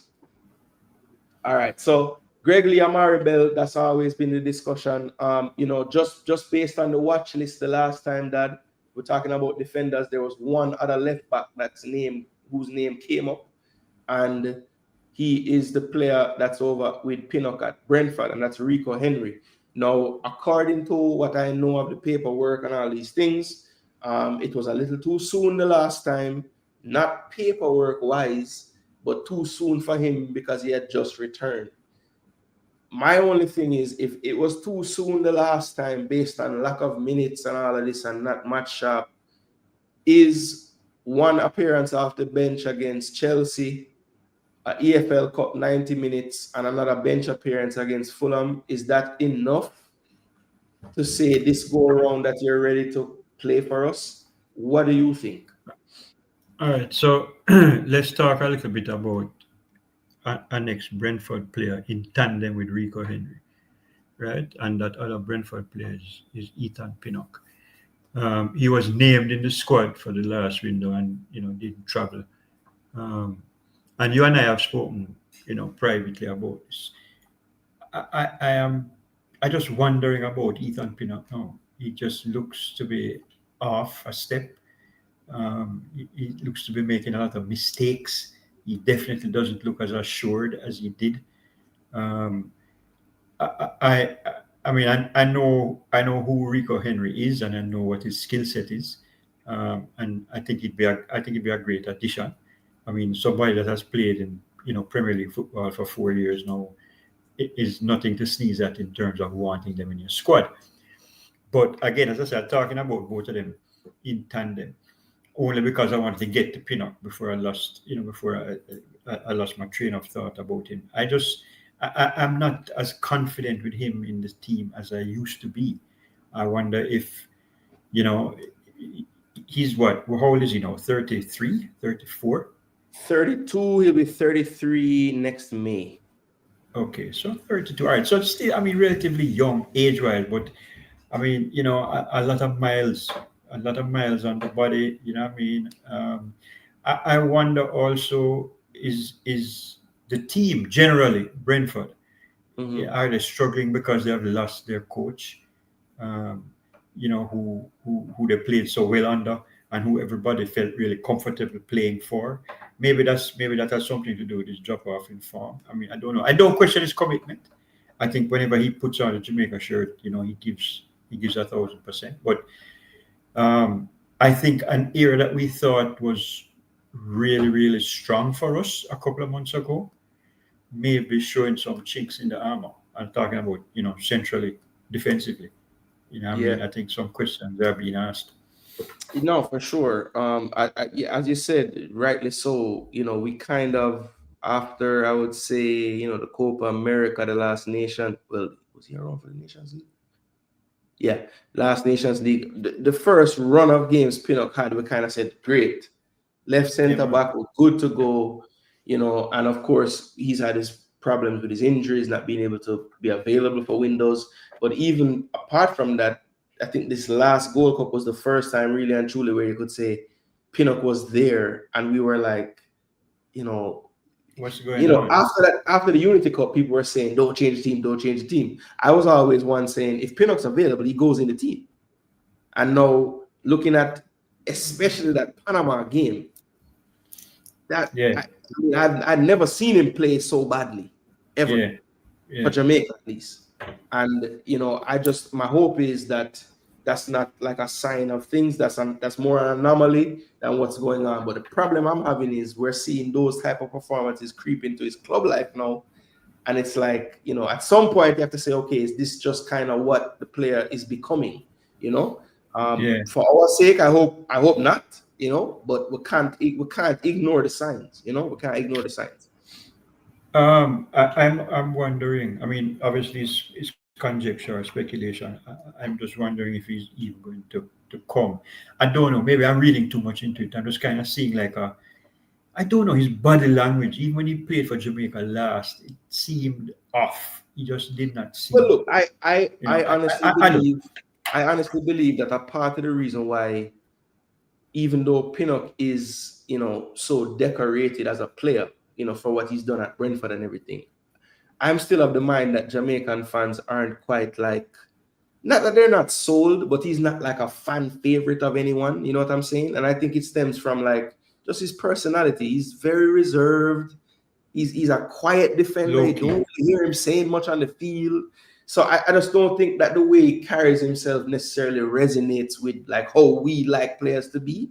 And I think that kind of goes against him in a way. I don't know You if mean you like get that. you mean like how Damon Lobby? Like Damian Lowe, or even like someone like Holgate, who was ridiculed at first, right? I feel like people would more come around to Holgate because of his style. Him going to talk to man, him going to get in a ref face, him going to kick over a man. I I I I wondered why he didn't play in the last window. Why he wasn't in the starting 11 for both games. Well, that probably Holgate. stems from, I think it had to do with his physical, what he was going through, because he made the move to Qatar and really couldn't really play at first because he was still dealing with an injury from the summer. So I think that had more to do with just kind of trying to manage and make sure they don't overdo it with Mason. I think this go around though, he's at least playing. Well, not as much as I would like him to play, and he's actually the next one I was going to talk about, Mason Holgate, because he's over at Al Harafa and it's not been good so far over there. I mean, I can only assume he made this move because it was a little more lucrative for him financially, right? And his team is actually playing a game right now. And I checked earlier today, he wasn't in the starting lineup. Looks like he has not even come on in the game. Um, yeah, he has not started this game. So he has played a couple of times for them. They played him once at right back in the league, and they played him another time in the Champions League in this game right here. So where they got 4-3. He was playing right back in this game. And then in a cup game, they played him at centre back, this cup game right here. So where they lost 5-2. So since he's made the move, he played one game, first start the season. Then he was on the bench a couple of times. Then he came to us, went back, sat on the bench, played one game in the Champions League where they got beat 4-3, where he was one of the worst defenders on the field statistically. Played another game at centre back, lost 5-2, and in all the league games, which are for most coaches the biggest games, he seems to be out of favor on the bench. So he took this move over there. I was thinking he's going over there to be one of the stars of their defense for sure, based on his pedigree, where he's coming from, and he's having trouble getting the regular minutes. So All right. So, I so don't let me know. ask you this: Another one Are that you scares me in seeing? terms of the minutes. I'm not playing so much going into this window because I think, like you said, in my mind, he's somebody that I'm looking at to be one of the starting centre backs. But based on his current form, it's like, damn, what do you do? So let me ask you this then, because I see like what I believe is a worrying trend with the name players in our squad. A Mm-hmm. lot of them find themselves in situations where they're hardly playing. Yeah, you know what I mean? Like some of the more established names. I mean, I could be talking. Um, I could be wrong. I'm just saying. Like, well, obviously, Holgate is not playing a lot, right? I don't know how many. I keep hearing saying um, minutes are an issue for. It seems to me a lot of our players, right? They're moving all over the place. They're going to this club, that club, but they're not starting, and they're not getting a lot of minutes. That can be good. The players who are in our squad that are getting most of the minutes are playing in the USA, maybe, but not necessarily those that are playing in England. They're not getting that much starting time. They're not Yeah, the featuring for ones, their clubs. You know what I mean? yeah, yeah. I mean, it's kind of a mixed bag, but I would say it definitely tilts more towards not playing. because there are those in the championship that do get regular time, but it's the minority. The majority of them are struggling. They're getting spot time. They're getting cup time. They're not in the coach's main setup. No, they're not in the front of the coach's mind. They're kind of like, okay, this guy, you know what I mean? Yeah, no, for sure. It's something that is a trend that we don't love, and we hope it doesn't continue. I just see a comment from Lansley that said we're struggling around the back because of the poor selection of the JFF. Yeah. Yeah, I don't know exactly what that means still. Well, maybe you expound some more. I mean, who was not here last year that can play? So not last year, last window. Pinnock didn't come. Latibodir didn't come. Holgate Holgate really wasn't up to par physically. Holgate came, but was used sparingly for reasons I just gave. Correct. Now, of course, Jay, winning camouflage is all of that, right? I mean, we have won both games, we haven't conceded, and people might be listening to us and going, what the hell am I quarrel about? Defender them never let in no goal. We score 6, we don't concede none. Everything good. But it's just, it's worrying for me. I'm looking ahead. As I said, I now think that we will qualify for the World Cup. So we have to start thinking about that, right? Yeah. And it's a little concerning for me. Could be wrong. So I had Topi as a centre back last time. Holgate, Lowe, and King, basically. Those were the 4 you would say were chosen for that position. I also found in those 2 games, and I think I mentioned it after the Trinidad game, that there seemed to have been a huge lack of cohesion around the back. Like nobody talking, nobody know what the other person is doing, a lot of mistakes. I mean, I did see a comment where them say, boy, wait, every time you distribute the ball, it got to Trinidad, man. That was definitely a part of the problem. There's a little also one of the offside goals that Trinidad scored, Lowe and King sort of trying to play patter cake with the ball, not quite sure. It just seems like there is confusion at the back, which is just not a good thing. Well, I think I don't even know if it's totally confusion, because even on the play when Lowe kind of plays the pass short, I think he was trying to find Lee on the left side and he left it short, and then I think Nathaniel James took the shot and my boy Garcia was offside again. The pass was there, the execution was poor. So when you have players back there that's not their strong suit, you're gonna have these things happen. I mean, Damian Lowe is not the worst in the world with the ball at his feet, but he ain't the best. And we know these things. He may not be the worst, but he's close to it. We know these things. So, for someone to be so shocked that a couple of mistakes were made trying to play out with that defense, then they're just not being truthful to themselves, Because Greg Lee, that's my biggest knock on why I've never said nail down, put him to start. The man averages like 20 times losing the ball every game. And it's not always because he's trying some defense splitting pass. Sometimes it's just a 5-yard pass. Correct. And he also gets robbed of the ball a lot, even when he has possession of it. Yeah. So turning it over, just losing possession. I don't think, based on some of the teams we pick, we'll have to just come to grips with the fact that if we're going to try to play at any point, we might make some mistakes because they're not the best with the passing. That's just how it is. And it's not just a Jamaica thing and our system not good. When you look at these players statistically for their clubs even, that's not their strong suit either. So they're not going to come here and miraculously become the best at retaining the football. Reasonable. Yeah. So reasonable. So we spoke on Ethan, Rico.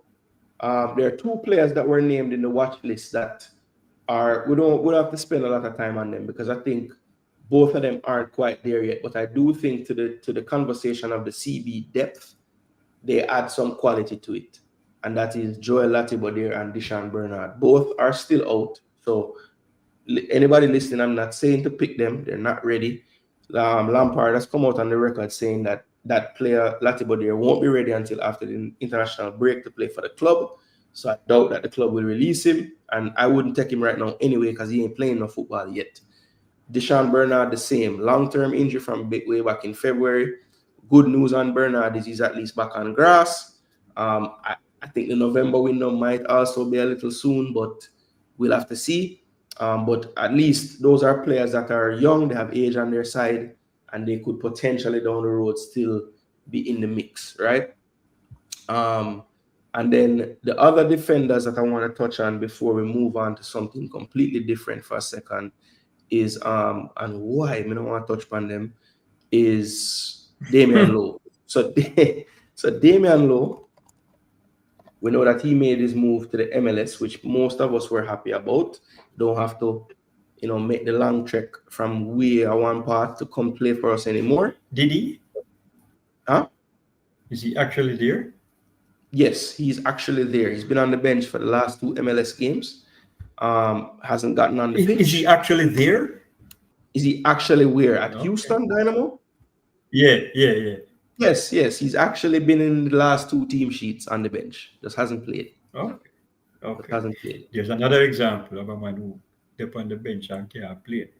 Well, if you look at Damian Lowe prior to the last window, the last time he kicked a ball in anger was at the Gold Cup. And prior to that was the qualifiers. So he went from June, not kicking a ball, coming off injured, came and started and played both games. And to be honest, apart from the 1-2 Damian Lowe madman things that go on, he pretty much played decent in both games, to be honest. It is what it is. To me, I feel the way how people feel about Cephas, where it's like, he might go do some madness.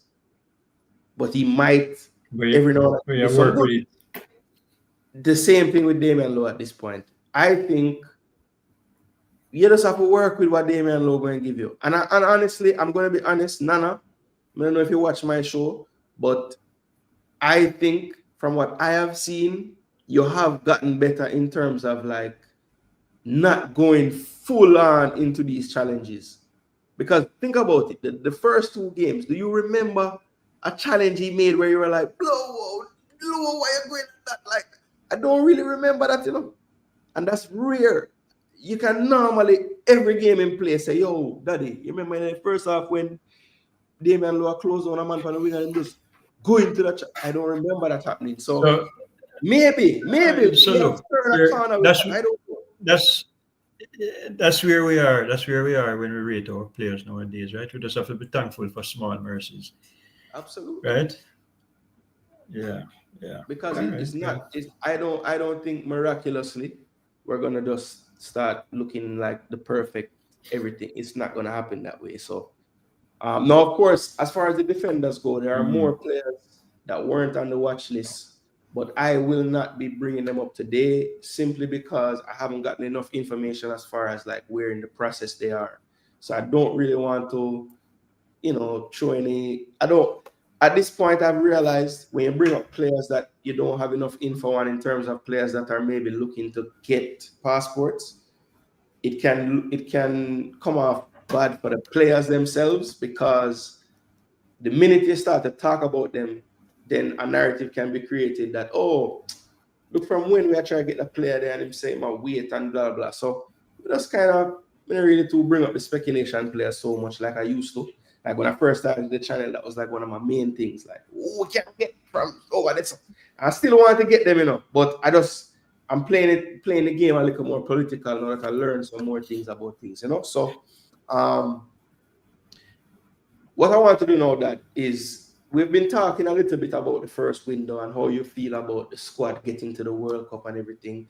By the way, people, before we continue the conversation, please remember, smash the like button, share the content, subscribe if you're brand new. I know if you're talking today on the channel, you are subscribed, so thanks for that.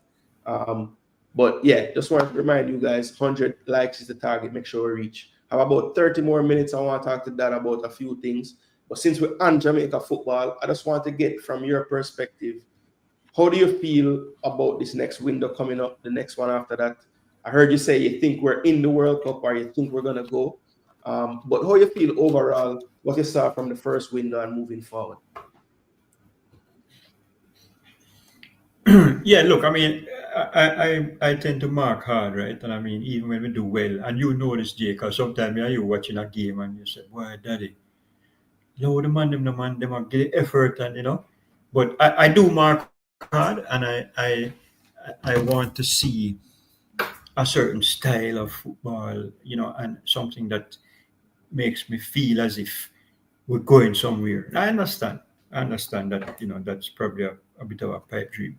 I do believe that with the start that we have had, that momentum will carry us to the World Cup, and that I'm grateful that I will be alive to see another participate. Well, I'm saying that in faith that I will be alive in 2026, but yeah, that I'll see Jamaica taking part in another FIFA World Cup. So yeah, I do think we'll get there.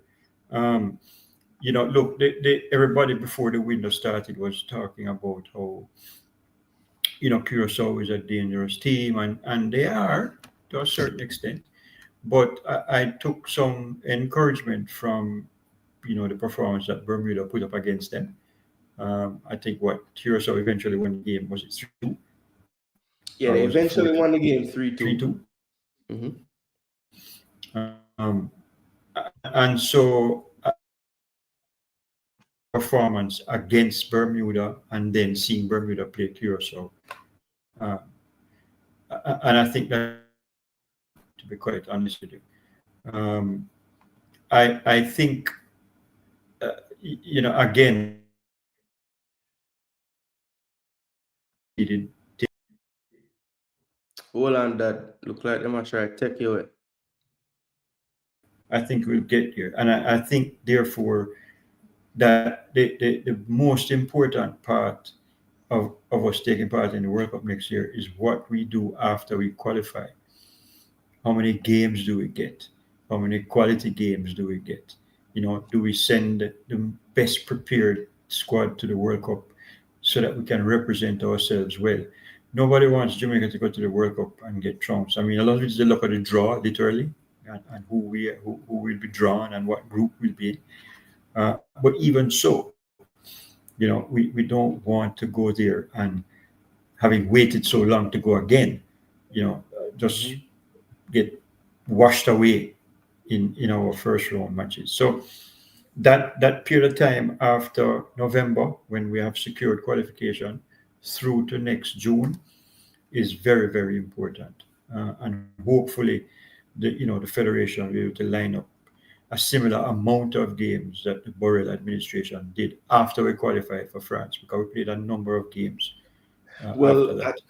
I think Quite a the few games. only, yeah, I think the only thing we Right? might run into that they wouldn't have run into back then is the advent of these international windows. Because Correct. I, if I'm not mistaken, at that time, um, it was kind of, was it just up to the player to kind of make themselves available? Because I know that we played friendlies right through, like the minute we qualified in what, October, November that year. We had November friendlies like every 16. month. Yeah, we had friendlies like every month, like Yeah, so December. it's Some of different this time those around for a couple of some of those reasons. games Yeah, too, and some of those games yeah. too So had some of those players that would be coming across. So I've always wondered how we were able to do that back then. yeah, so it be a little bit different this time around. Obviously, I mean, as you say, you can't recall specifically whether we had international windows then. I don't remember either. But we also have to remember that, if we had a 30-man squad, 20 of them were Jamaicans. Yeah. And for the cause, their local clubs would have released them and let them to make them go and play in whatever match the JFF might have organized. Um, Sure. so it be a little bit different this time around, but still, I do think that as many of the players as can, remain. I don't want to say match sharp, because obviously, hopefully, they'll be playing for their respective clubs, although They spend a lot of time on the bench now. But so not necessarily match sharp, but Jamaica sharp. You know, Right. in an environment where they're doing things Jamaican, right? And trying to build or build on whatever identity they have created by that time, right? Um, not sure what that identity is because I still feel like so the game, today's game is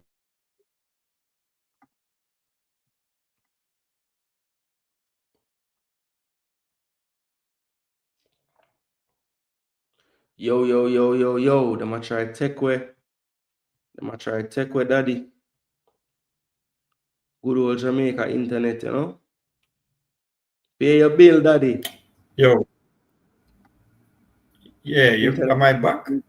Yes, you're back now. I think you have some stability as well. Let But me say, your picture coming back better now. But we just missed yeah. like just the end of what you were saying. But we heard Yeah, most no, of no, I was it. just saying that I'm not so sure about the identity that we are creating as a national team because, quite frankly, I don't know that this coach is able to. I don't know that this coach is able to create any sort of identity other than what we are seeing, which for me is not very encouraging. Um, I just don't. I don't know. I can't give Steve McLaren no ratings, man. Him not inspire me as a modern coach. You know what I mean? Yeah. Look, I took a bit of positive from a new assistant being around the team that's young. You know, a coach that recently coached in the Premier League as a right hand to someone. Well, I don't want to say right hand, but he was a member of the staff. Ian Birchnall. Who that? He kind of came in under the radar. Simon eventually put out some content on JFF interviewing him, but he was a part of Gary O'Neill's staff at Wolves. Obviously, that's not the most Okay. glowing endorsement, but at the very least, I know he was No, a part of a no. Premier League setup. I think he's 42 years of age, so he's young, so definitely a modern coach. And there were certain personnel things that I saw in this last window in terms of who started that I would like to think he would have had some influence in. Um, Now, some will say some that want to paint Coach Speed in a good light will say it's him that has made these changes, but I would venture to I say was just about. I was just about to say. I was just about to say. You're sure it wasn't Coach Speed? the only reason why Anyway, the only reason why I would say no is because one of them officially was added to the roster. Well, both of them were officially added to the coaching staff, but only one of them indeed is now for the first time around the team. One of them has been around the team from Wapikil. So yeah, whether it was yeah, okay. in another role or another title or a lack of a title, I'm not going to just automatically assume that he hadn't played some form of a role, whether it's as hands-on as it is now. That's not what I'm saying. I'm just saying he's been around, right? And there's someone else there who wasn't around before, and I'm seeing something different now. So I would like to think that the guy Fair who enough. wasn't before has more to do with it. But again, Fair whoever enough. you want to spit My that's how my you want. my speed comment was more tongue in cheek. I know, I know. I will say I want to say this though, and I mean I don't think I'm unique in this expressing this view.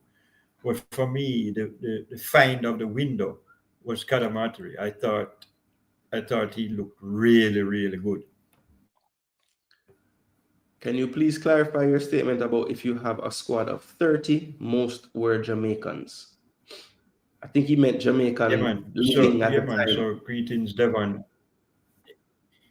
Yeah, so Devon, I was talking about the 1998 World Cup, campaign. I would suggest that most of the squad that took part in the qualifiers Jamaicans. I mean, they spoke of the English-based players that came in as being, UB40, and it was a reference to the four that were initially in the mix. I think it was Burton, Hall, um, Sinclair. So there weren't that many. Most of the squad were Jamaicans. I mean, I'm thinking of Rudy, Tati, Shorty, Pepe. Cargill, Pepe, Bibi, Blacks, Dawes. Nandi, Yeah, Chris because Dawes. in that So that's last that's game, really what I meant when I said most were Jamaican. I was talking about the 90th squad, not the current one, for sure. no, but I think also, I think his major reason for saying this is they were all Jamaicans by by virtue of their passport and stuff. But yes, I don't want to assume that's why he's Yeah, saying that, you know what I mean, though. but yeah, I mean I followed. All right, so we reached 100 likes. That is nice. Yeah, so look, that's I don't have Most much to most say. of the squad from '98 were born in Jamaica. That's the point. That's really what I was trying to say. Born here, Yeah, because if you look at that as opposed last to now. game, if you look at the last game against Mexico, at that time it was only Fitzroy, Paul, Dion, and Robbie Earl that were actually around, and it wasn't until we went to that Gold Cup in February where we saw some more come in. Yep, that's correct. Correct. And that's another thing that kind of helped us, I So think, I think maybe in that I think speed up. maybe I think maybe 7 or 8 that were in the final 23 would have been British born. I can't remember the number exactly, but for the most part, throughout the qualification and leading up to when we qualified, most of the players were born in Jamaica who took us to that World Cup in France. Circumstances are fully different now. That is true. That is true. Yeah, I just think sometimes people just need to realize that the way it was done then, it's just not possible the way football works in this day and age. Yeah, Because not only for the sake that obviously we have export. Well, I think the main reason is we have exported most of those players that would have played in that local contingent. If 97 was 2025, those guys would have been in Serbia and wherever they're gone to. So I think even if a man say, well, why we don't go back to what we used to do and go to Brazil for a month and go to well, what players will we be taking? Because the players that would be locally born have already been yeah, exported. And then the players that are like really close to being exported are playing in a 39 game Premier League season now. And the clubs are not gonna just let them leave and go play for a month in correct. Brazil. Even yes, even the local league is far advanced from what it was in '97. So yeah, it's not going to happen. Can't happen the same way. Facts. All right. So look, to close the show, I want to do something a little bit different. Everybody know on this channel, Jason Gooner TV is football, football, football, football, football. But my father will tell you, I am not just an avid football fan. I follow pretty much if it names sports, I watch it, right? And I claim to be an expert on all of them as well. He will tell you that as well too. But because I have you on here, and I know that people just value your opinion and respect it because you have a perspective that's a little bit different because you have been involved in some of the administrative side of a lot of these sporting things that happen, right? So the first thing, as more on the fan side, because to my knowledge, you have never been a part of a delegation for track and field, have you? No, not part of a delegation, but obviously I've been close to a lot of people who would have been in the administration of athletics, Right. especially when I was at SDF and the J3 is, my good friend, may his soul rest in peace, Howard Ayres, was heavily involved in track and field. And through him, I've come to know many of the people involved in Jamaican athletics. I mean, Glenn Mills to be a good friend. I consider Donald Quarry to be a good friend. So yeah, I mean, I've been in the mix. Let's put it that way, for sure. Never traveled with one of the teams, but yeah, definitely been in the mix.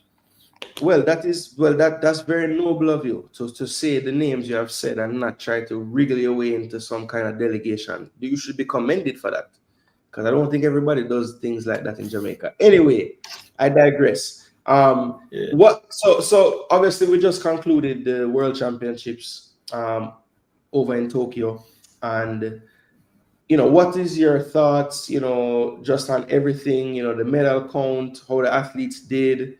I'm sure you might be privy to maybe some other info that I don't know about something. So just overall, how you felt about the championships? Do you think, what kind of grade would you give us, with the medal haul and all of that going into it, what you thought, and yeah, just your overall thoughts on that championship? Yeah, look, I think overall we get an A plus. I mean, you know, I know that we have become spoiled, but we must always remember that whenever we compete on the world stage, um, in any global sporting event and achieve, we're punching above our weight. Um, 10 medals is not to sneeze at. There may have been some disappointment having regard to uh, the two triple jump events, for example, because I think people may have felt that, Shanika might have gotten on the podium based on her world ranking and so on. I, I, I, I would, I'm thinking that perhaps her, all the competition is taking some toll on her legs, and she just didn't seem to have, the spring this year. I think some people might have been quite disappointed that Corey, oh my goodness, not Corey, the male triple jumper man, I forget his name Oh, for crying out loud. Pinnock. No, he's a long jump. No, not Pinnock. No man, the guy Tajin. he was. I think he won the diamond in the Tajin. Diamond League. No man, the triple jumper. Is it Corey James? Is it James? His last name? Sorry, I'm getting a brain freeze. But yes, he finished fifth in the triple jump, I think. But had done extremely well um, throughout the Diamond League season. In fact, he would have won several Diamond League meets and would have had, one of the top three or four jumps in the world. Mind you, the guy from Portugal that actually won the gold medal by, getting over 18 meters in his final jump. I mean, that kind of was saying to Ridiculous. everybody, yo, stop the noise, man. I am the best. But so, yeah. But, people like Navaski Anderson making the 800-meter final, breaking the national record in both his semi and in the final that he made, that nobody expected him to make. Um, Tyler Mason and Bennett getting on the podium in the Hmm. 100 hurdles when people might have felt, but That all our big guns aren't there. So yeah. yeah, Broadbell injured, we now go medal in that event and so on. So, look, there are lots of pluses. You know what I mean? I think we were kind of just snake bit in terms of the women's hurdles. I don't know what's up with Akira Nugent. She seems to always have a challenge in a major meet. Um, the fact that Megan Tapper was in great form, got injured just before the thing started. Yeah, so it was there were some disappointments, but again, you can't be upset with 10 medals, and I think it's obvious that the future is bright, certainly on the sprinting side. The two Clayton sisters are likely, in my view, to they'll only get better. They're 21 years old, for goodness sake. I heard somebody saying Brian Lavelle is going to Turkey. I don't know. I've seen in a report that says that. I hope it's not true, because he is only 23, and he is likely, if he remains healthy, to be a dominant force in both of them. He looks definitely to have the strength to be able to double, and he has the speed. I mean, he ran 982 this year as well. So I think it looks good. I think we continue to struggle in the one lap sprint. Hmm. Um, Certainly on the male side, Stacey and Williams, I What do thought you what do you what do was you put that brilliant. down to? What do you put that down to? Because we've always been serviceable at that event, and it's been a good little stretch now. I mean, Yeah, yes, we had the anomaly of Watson winning the one lap, So, which I think kind of papered over the cracks, if you ask me, because even with Watson winning the gold, I mean, what did we do in the 4x4 for men in that championship? Did yeah, we finally? I think we did. I think we made the final, but I'm not sure with this. We made the final with the fifth best time, but I think in the final we did worse than fifth. Yeah, Can't remember if we finished eighth or I seventh. think it But might have been 7th. I um, think. look, we have. I don't know what it is, Jason. We have good quarter milers. We've had good quarter milers for a while. We haven't had any. I think if we're talking about competing in the relay, then we need to have four guys running in the 44s, and one guy running sub 44, because Yeah, that's really what it takes. Botswana have three men in the final. You're not gonna beat yeah, them.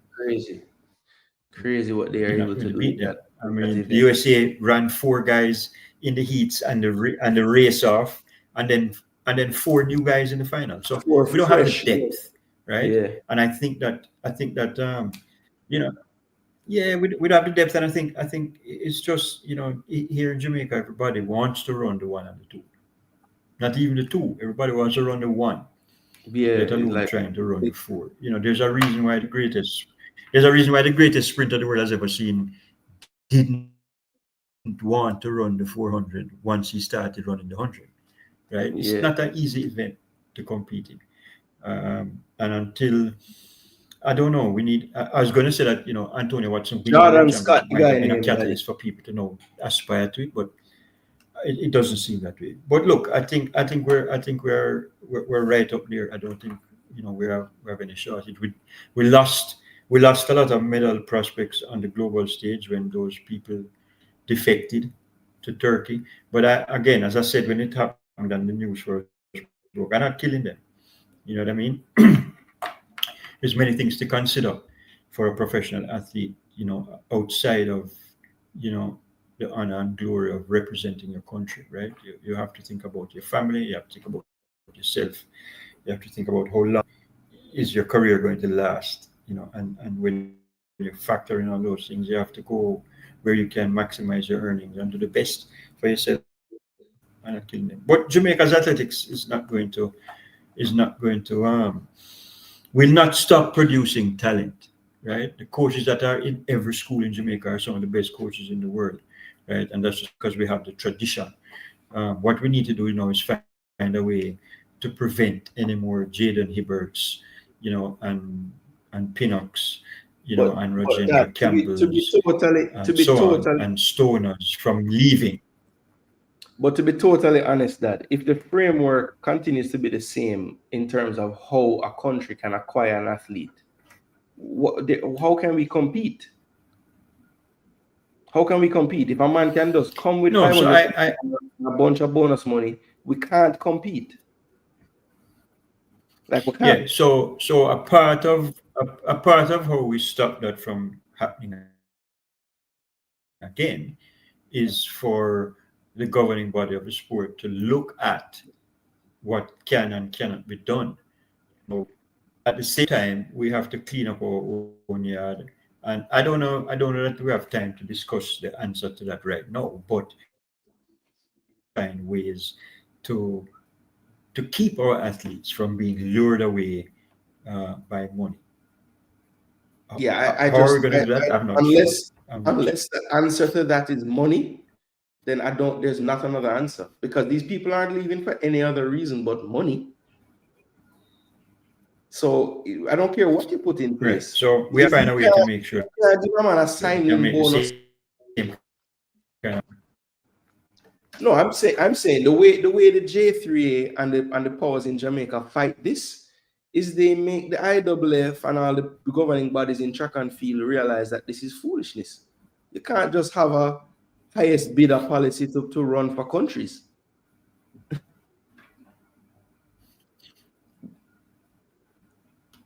Yeah. So look, part of the effort, it's a two-prong approach, right? Part of the effort is to try to find ways to do better by our athletes financially, and the other part is to find a lobby and get a coalition around a lobby to make World Athletics understand that, as you say, a man just can't knock on your door and say $1 million, I give you a passport to just come live in my country and run for my country. That can't be right. That is morally wrong as far as I'm concerned. Yeah, but I had one. Look, see, that's the thing, I'm not.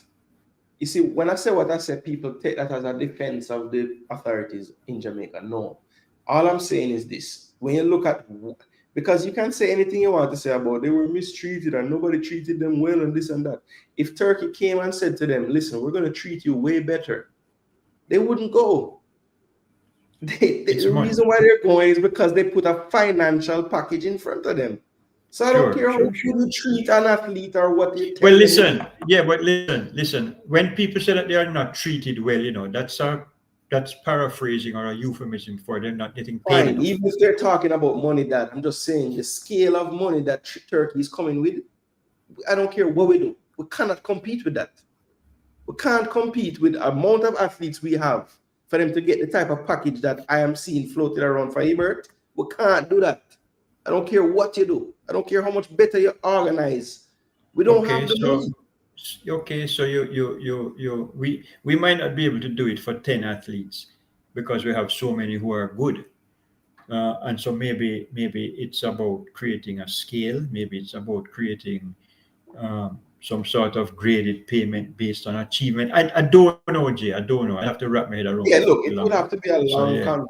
But understand, it's about cash. When an athlete says, boy, I have to leave because they never treat me good, they mean that they never got paid enough money. That's what they mean. They don't mean about disrespect. For the disrespect is not getting enough money. Right? And money doesn't necessarily mean a salary, but money mean, if I have some challenges or I have whatever it is, it all comes down to cash. Not necessarily prize money, but it takes cash. It takes cash to care, right? And that's what they want. They want care, but ultimately it's money. Yeah. Yeah. Well, look, as you said, this is a convo that probably could go on forever. But I just wanted to just touch on one thing before we come up at the track and field. The men's 4x1. Obviously, everybody, unless you're living under a rock, you would have seen what would have happened there. Really easy question. It's a debate that's been going around. If you had to lay blame on one thing, right? Because we know it's probably deeper than just one thing. But if you're just looking at the race itself, where we drop the button, can you put a blame more squarely on anyone in that race? Or how did you see that, and what are your thoughts on that? How that played out in the heat? Okay, well, I wasn't there, and so I didn't see how many times they practiced and so on. I reckon that they probably didn't get to practice as often as they ought to have. But I think that on the third leg, so which would have been the 1, 2, so the third leg, passing the baton to Kishin. There's something that's fundamental. The runner should be receiving the baton as close to the inside line. No, so? And it means therefore that the incoming runner should be doing so as well, like running there as well. In other words, but the incoming runner was close to the outside of the lane. Correct. So I was always taught if you're running with the button in your right hand, you should be to the left most of the lane, so that when you run up on the other guy, it's basically your hands are right in front and behind of each other, and you just drop the button. Right. Yeah. So Ryan Ford was incoming on the outside part of the lane, and I don't know if Kishane was. I don't. Yeah. And so it seemed like that was a big part of the problem then, right? Because by the time Kishane was received the baton, he was in the other person's lane. would have been closer to the inside of the lane. Was that a result of lack of practice? I mean, because obviously that's where it all went wrong, right there. I think up to that point we would have been okay. Ryan Ford was selected to be in the relay team, I think, because he came fourth at the trials, if I'm not Yes. mistaken. Yes. So by right, he earned, he had earned the right to run in the race. Would he represent the best person to run it? I think just based on the answer is yes, on how they set it up and how what the rules are and so on, what is tradition. Yes. I see a comment there that the fastest men don't necessarily make the best relay team. That's true, but it's sometimes true. But it can also be very true that the fastest guys do represent the best team because they're going to run the fastest time, assuming they pass the stick around. You couldn't argue that when we were at our peak. You couldn't argue that Nesta Carter, Michael Frater, Usain Bolt, and Asafa Powell were not the fastest people in Jamaica. They were. And that quartet currently holds the world record. So, I mean, to just make a blanket statement and say the fastest guys don't make the best relay team is not necessarily true, right? Not necessarily true. Yeah, look, I think I think ought to have been talking about the width of the lane. So you might point your finger at him. Look, like every other Jamaican, I was bitterly disappointed because I believe that the four guys, four Jamaicans, include two of which are,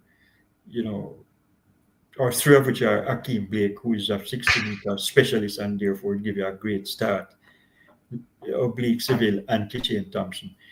And, Ratchet, when you have them three man, then maybe me or you could run one of the leg them and was supposed to win.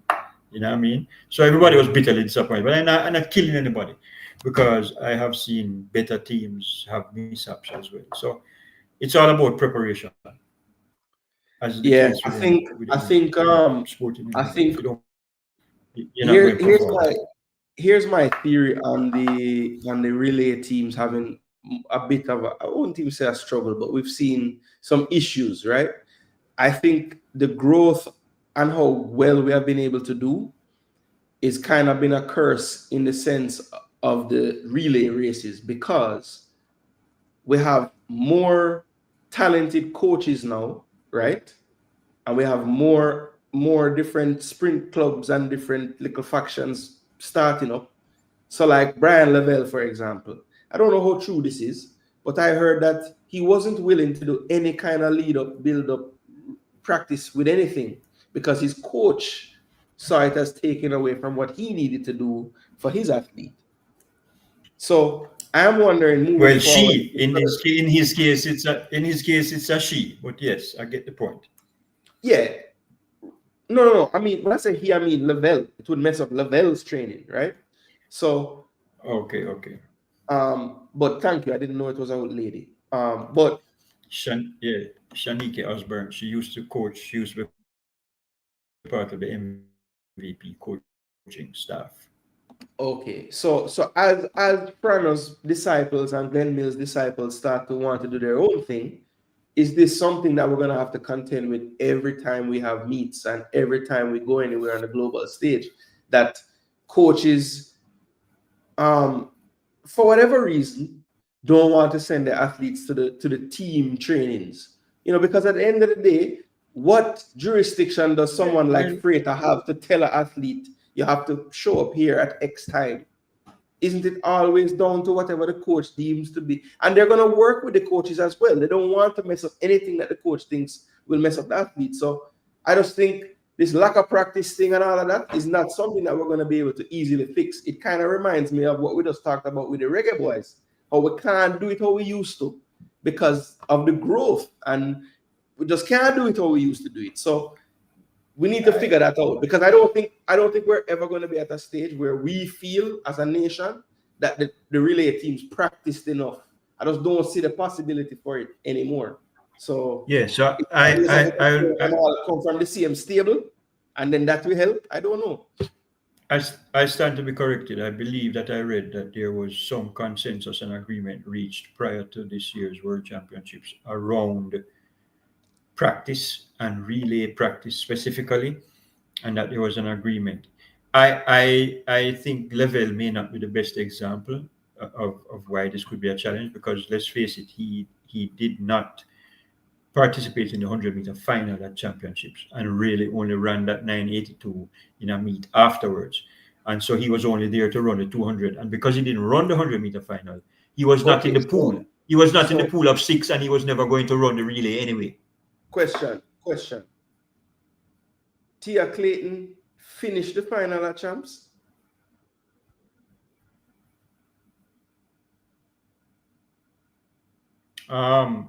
No, she pulled up, didn't she?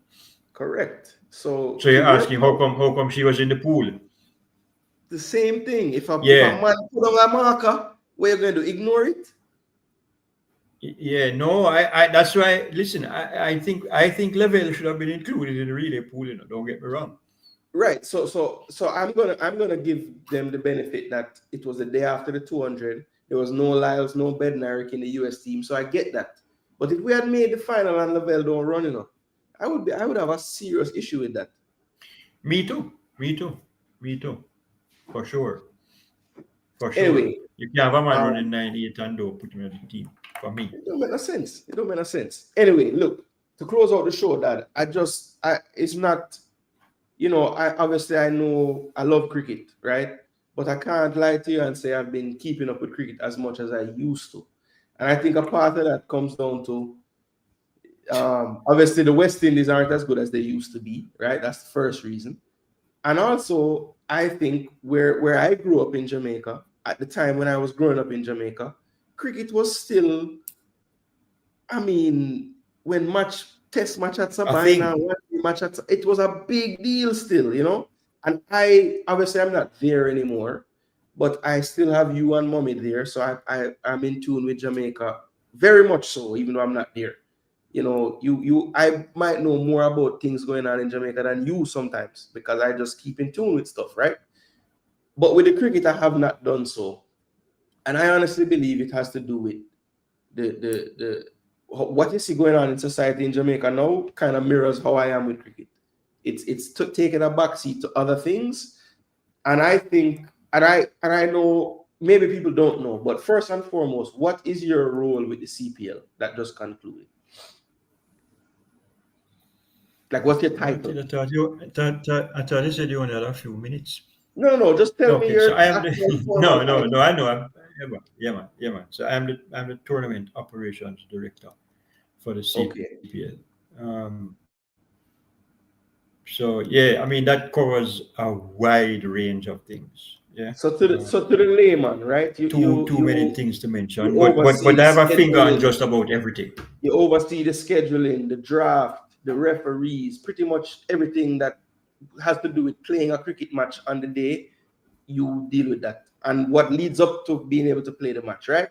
So you would have a good idea of what's going on with all aspects of the CPL. So someone asked me the other day,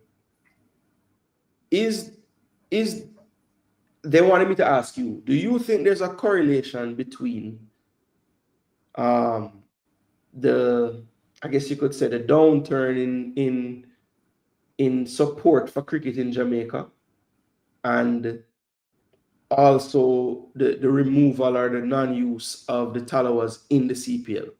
Like, are those things linked in any way, do you think? And also, does that affect Jamaica's representation in the West Indies, whether it's at the player level or at the board level?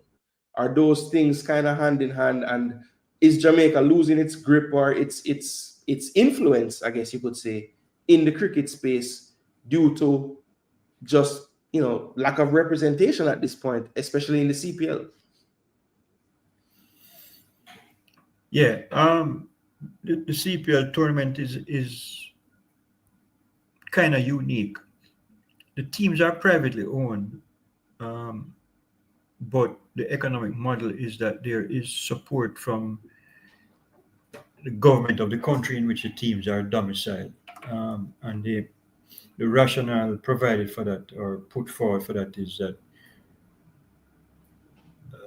the exposure is huge. There is certainly, and there are numbers there to back up the claim that governments can see and should see value in providing economic support to the franchise, even though it's privately owned. Some people in the Caribbean disagree with it, but some people, and it's certainly a line that we push as a league in support of our franchises. Yeah. The Jamaican franchise pulled up stumps, pardon the pun, and left Jamaica because the current administration, well, the then administration, which is now the current administration, said that they did not necessarily see any economic value in hosting the matches here, in spite of the many presentations that were made and the facts and figures that were presented. This government, there was a statement attributed to the Minister of Sport and the Minister of Tourism on the eve of this last election, where they said that they now support the return of a franchise to Jamaica. I remember seeing that, yeah. And I think the timing was incredible. It was on the eve of the election. I'm not sure if they thought that saying so was going to push them over the line to win the election. But be that as it may, the statement was made.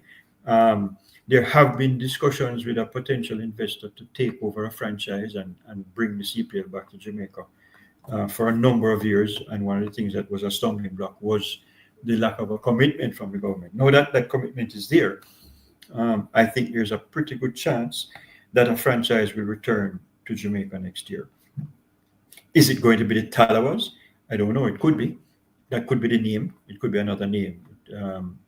That name is certainly available because that name is owned by the league and is available to be used by any investor that comes in to run a franchise here in Jamaica. Has the lack of a franchise in Jamaica made it so that the interest in West Indies cricket in Jamaica is low? It's hard to say. I think that Jamaica had been starved of international cricket for a while.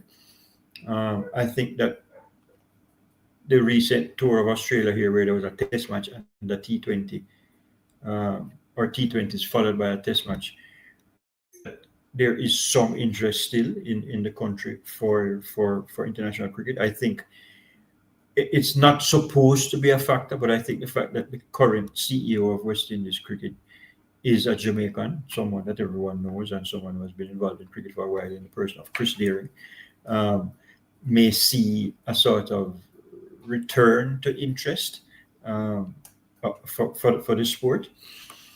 Look, I say this just because it's reality. People ask me often, because they know that I'm involved in cricket in some way, boy, what happened to West Indies cricket? And I'm always quick to say to them, I don't really know, because I'm not involved in West Indies cricket. I'm involved with the Caribbean Premier League. Because for the past 13 years, the Caribbean Premier League has been, and I'm not just saying this because I'm the tournament operations director, it's been the only ticket in town as far as generating interest for cricket amongst the demographic that you want supporting your sport, right? There's still other people in my age group who long for the good old days, when West Indies cricket was on top, but we haven't been on top for a good 20 plus years, right? And the CPL is what generates the interest in the Caribbean as far as cricket is concerned. I am, as a Jamaican, I'm longing to see the CPL return to Jamaica.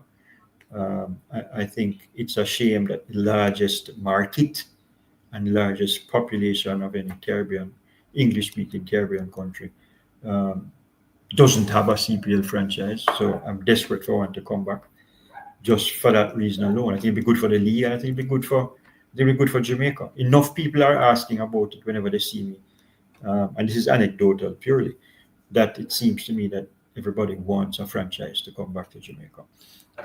Well, I thought the CPL, we do it. No, I was going to say, I thought the signs of the Australian tour were encouraging, because the turnouts were good, and it did. I thought, it should have showed the government, I would think, that there is still a market for it. I mean, even if they don't believe whatever presentations the CPL would bring, surely they would have seen, the type of turnouts that they were getting, even on test match days that, typically wouldn't be. I mean, it was a decent little turnout. And I'm saying, okay, that's not bad, so hopefully they're seeing those things. Yeah, look, I'm kind of tongue in cheek when I say to people, I don't know about West Indies cricket because I'm with the CPL. I mean, we do our part to try to sort of help to develop or redevelop cricket in the Caribbean. I mean, we were a huge sponsor of the breakout tournament, T20 tournament that took part earlier this year, that took place earlier this year. Where younger players who don't normally get a chance to play in the CPL or be drafted by franchises got a tournament of their own where they could showcase their talents. And we did this in partnership with Cricket West Indies. And as I say, we were a major financial contributor through our franchises who agreed to put up the funding for it. And we saw some players emerge out of that who played in the CPL and not only played, but stood out. This young man from Ghana that played for the Warriors, a guy named Quentin Sampson, emerged. He was the breakout player of the tournament, the CPL. That's an award that he earned from playing in the breakout tournament and being drafted. There's another youngster from Trinidad named Navin Bidesi who played for the Patriots, who also had an outstanding tournament. And we saw these players showing themselves, and we are doing our part to try to re-energize with cricket in the Caribbean, certainly in the T20 format, right? The rest of it is up to Cricket West Indies. But how well represented was Jamaica in the breakout, like player wise? Like was it as much as everybody else? Yes, so Jamaica did not do particularly well in the breakout tournament, which is made up of teams selected by. Sure, in the breakout, there was a team from Jamaica, Barbados, Trinidad, Guyana, the Leopards, and the Windwards. And these teams are put together by their local cricket board. JCB would have done they Jamaica. Got to protect 7 players. Exactly. So they protected 7 players, and then there was a draft whereby the other 7 players who would make up the 14-man squads, you could pick a player from anywhere. Yeah, Jamaica didn't do particularly well in the breakout tournament. I'm trying to think if there were any players. I was going to say, did any players break out? Yeah, to get drafted. Yeah, so I think that there was a young player by the name of Javel Glenn, who was picked by the St. Lucia franchise. I'm suggesting that if there had been a Jamaican franchise in the CPL, maybe more Jamaican players might have been selected. As you would think that even though those teams are not necessarily government run, the government is involved, so they would want to. And a CPL franchise always wants to try to pick some young local players to try to build up a local fan base, if you will, right? So, and you may see that happen next year if a franchise returns to Jamaica for the CPL. Not to put you on the spot. We don't expect the breakout tournament to be a one-off thing. Right. So not to put you on the spot, right? Last thing I'm going to ask you, if you had to put a percentage on the chances of Jamaica having a franchise in the next edition, what would your percentage be? Percentage likelihood. Yeah, I would put it at 90. Okay. I would put it at 90. Well, put it this way, Jason. I already have 2 versions of a 2026 CPL schedule, both of which have Jamaica as a venue. So, okay. I think we're that close to it being a reality. Well, that's wonderful news, and once they get back into the fold, I guess that will give us some more ammunition to try to answer my question about the correlation and what that does to the representation in the West Indies teams altogether. If we have a franchise, does that mean that more players are playing cricket on the island, more players having success? We don't know, but we'll have a better idea once we get a team back in there. Yeah, so I'll finish by saying this. I don't think that I travel around the Caribbean every year, as you know, for extensive periods of time. Um, and I do so because I have a job running a cricket, a cricket tournament. And I have taken on the role of running others as well as the CPL in recent years. I did the breakout this year. There's another tournament called the Guyana Global Super League, and I'm involved in all three of them. I don't think there's any doubt that cricket remains an important part of the social and sporting landscape, more so in the Eastern Caribbean than is the. And I think that that's a function of the leadership of cricket in Jamaica and those who run the Cricket Association here. I just think it needs a total and complete refresh. It can't be that the biggest market and the biggest economy and the biggest population in Jamaica has the least amount of cricketing talent. Yeah, that don't add up, right? It hasn't been on. That doesn't where quite cricket is still a big thing in the Eastern Caribbean, way bigger in Jamaica. That's just as far as I see.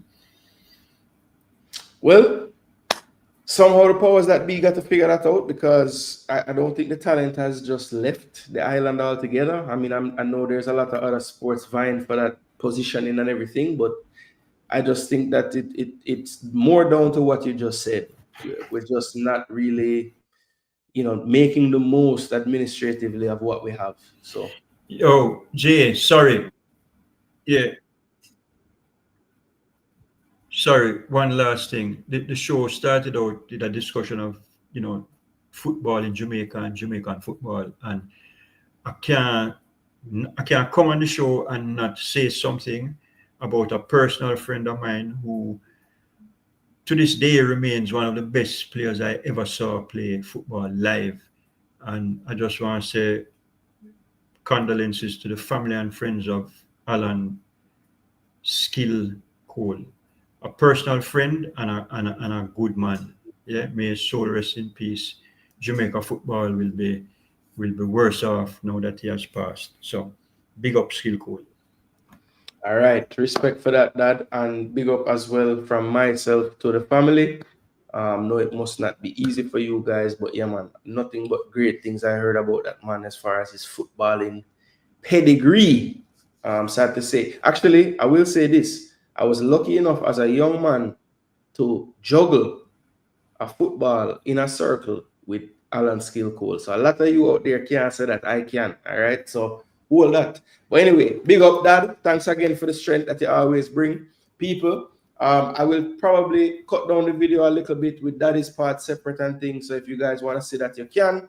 And yeah, man, I will be back tomorrow night for sure. For all you EPL fans, we have the EPL review show. We'll be here to predict all the scores and everything. Don't come in last place. It's not a nice place to be. But yeah, man, look out for that. I will make the thumbnail later on. Just log on and be there. If you miss it, you don't know, you can leave the predictions in the comment section. I will document it and we'll see how you finish. All right. But big up. Thanks again for the support. Once again, I am Jason Gooner.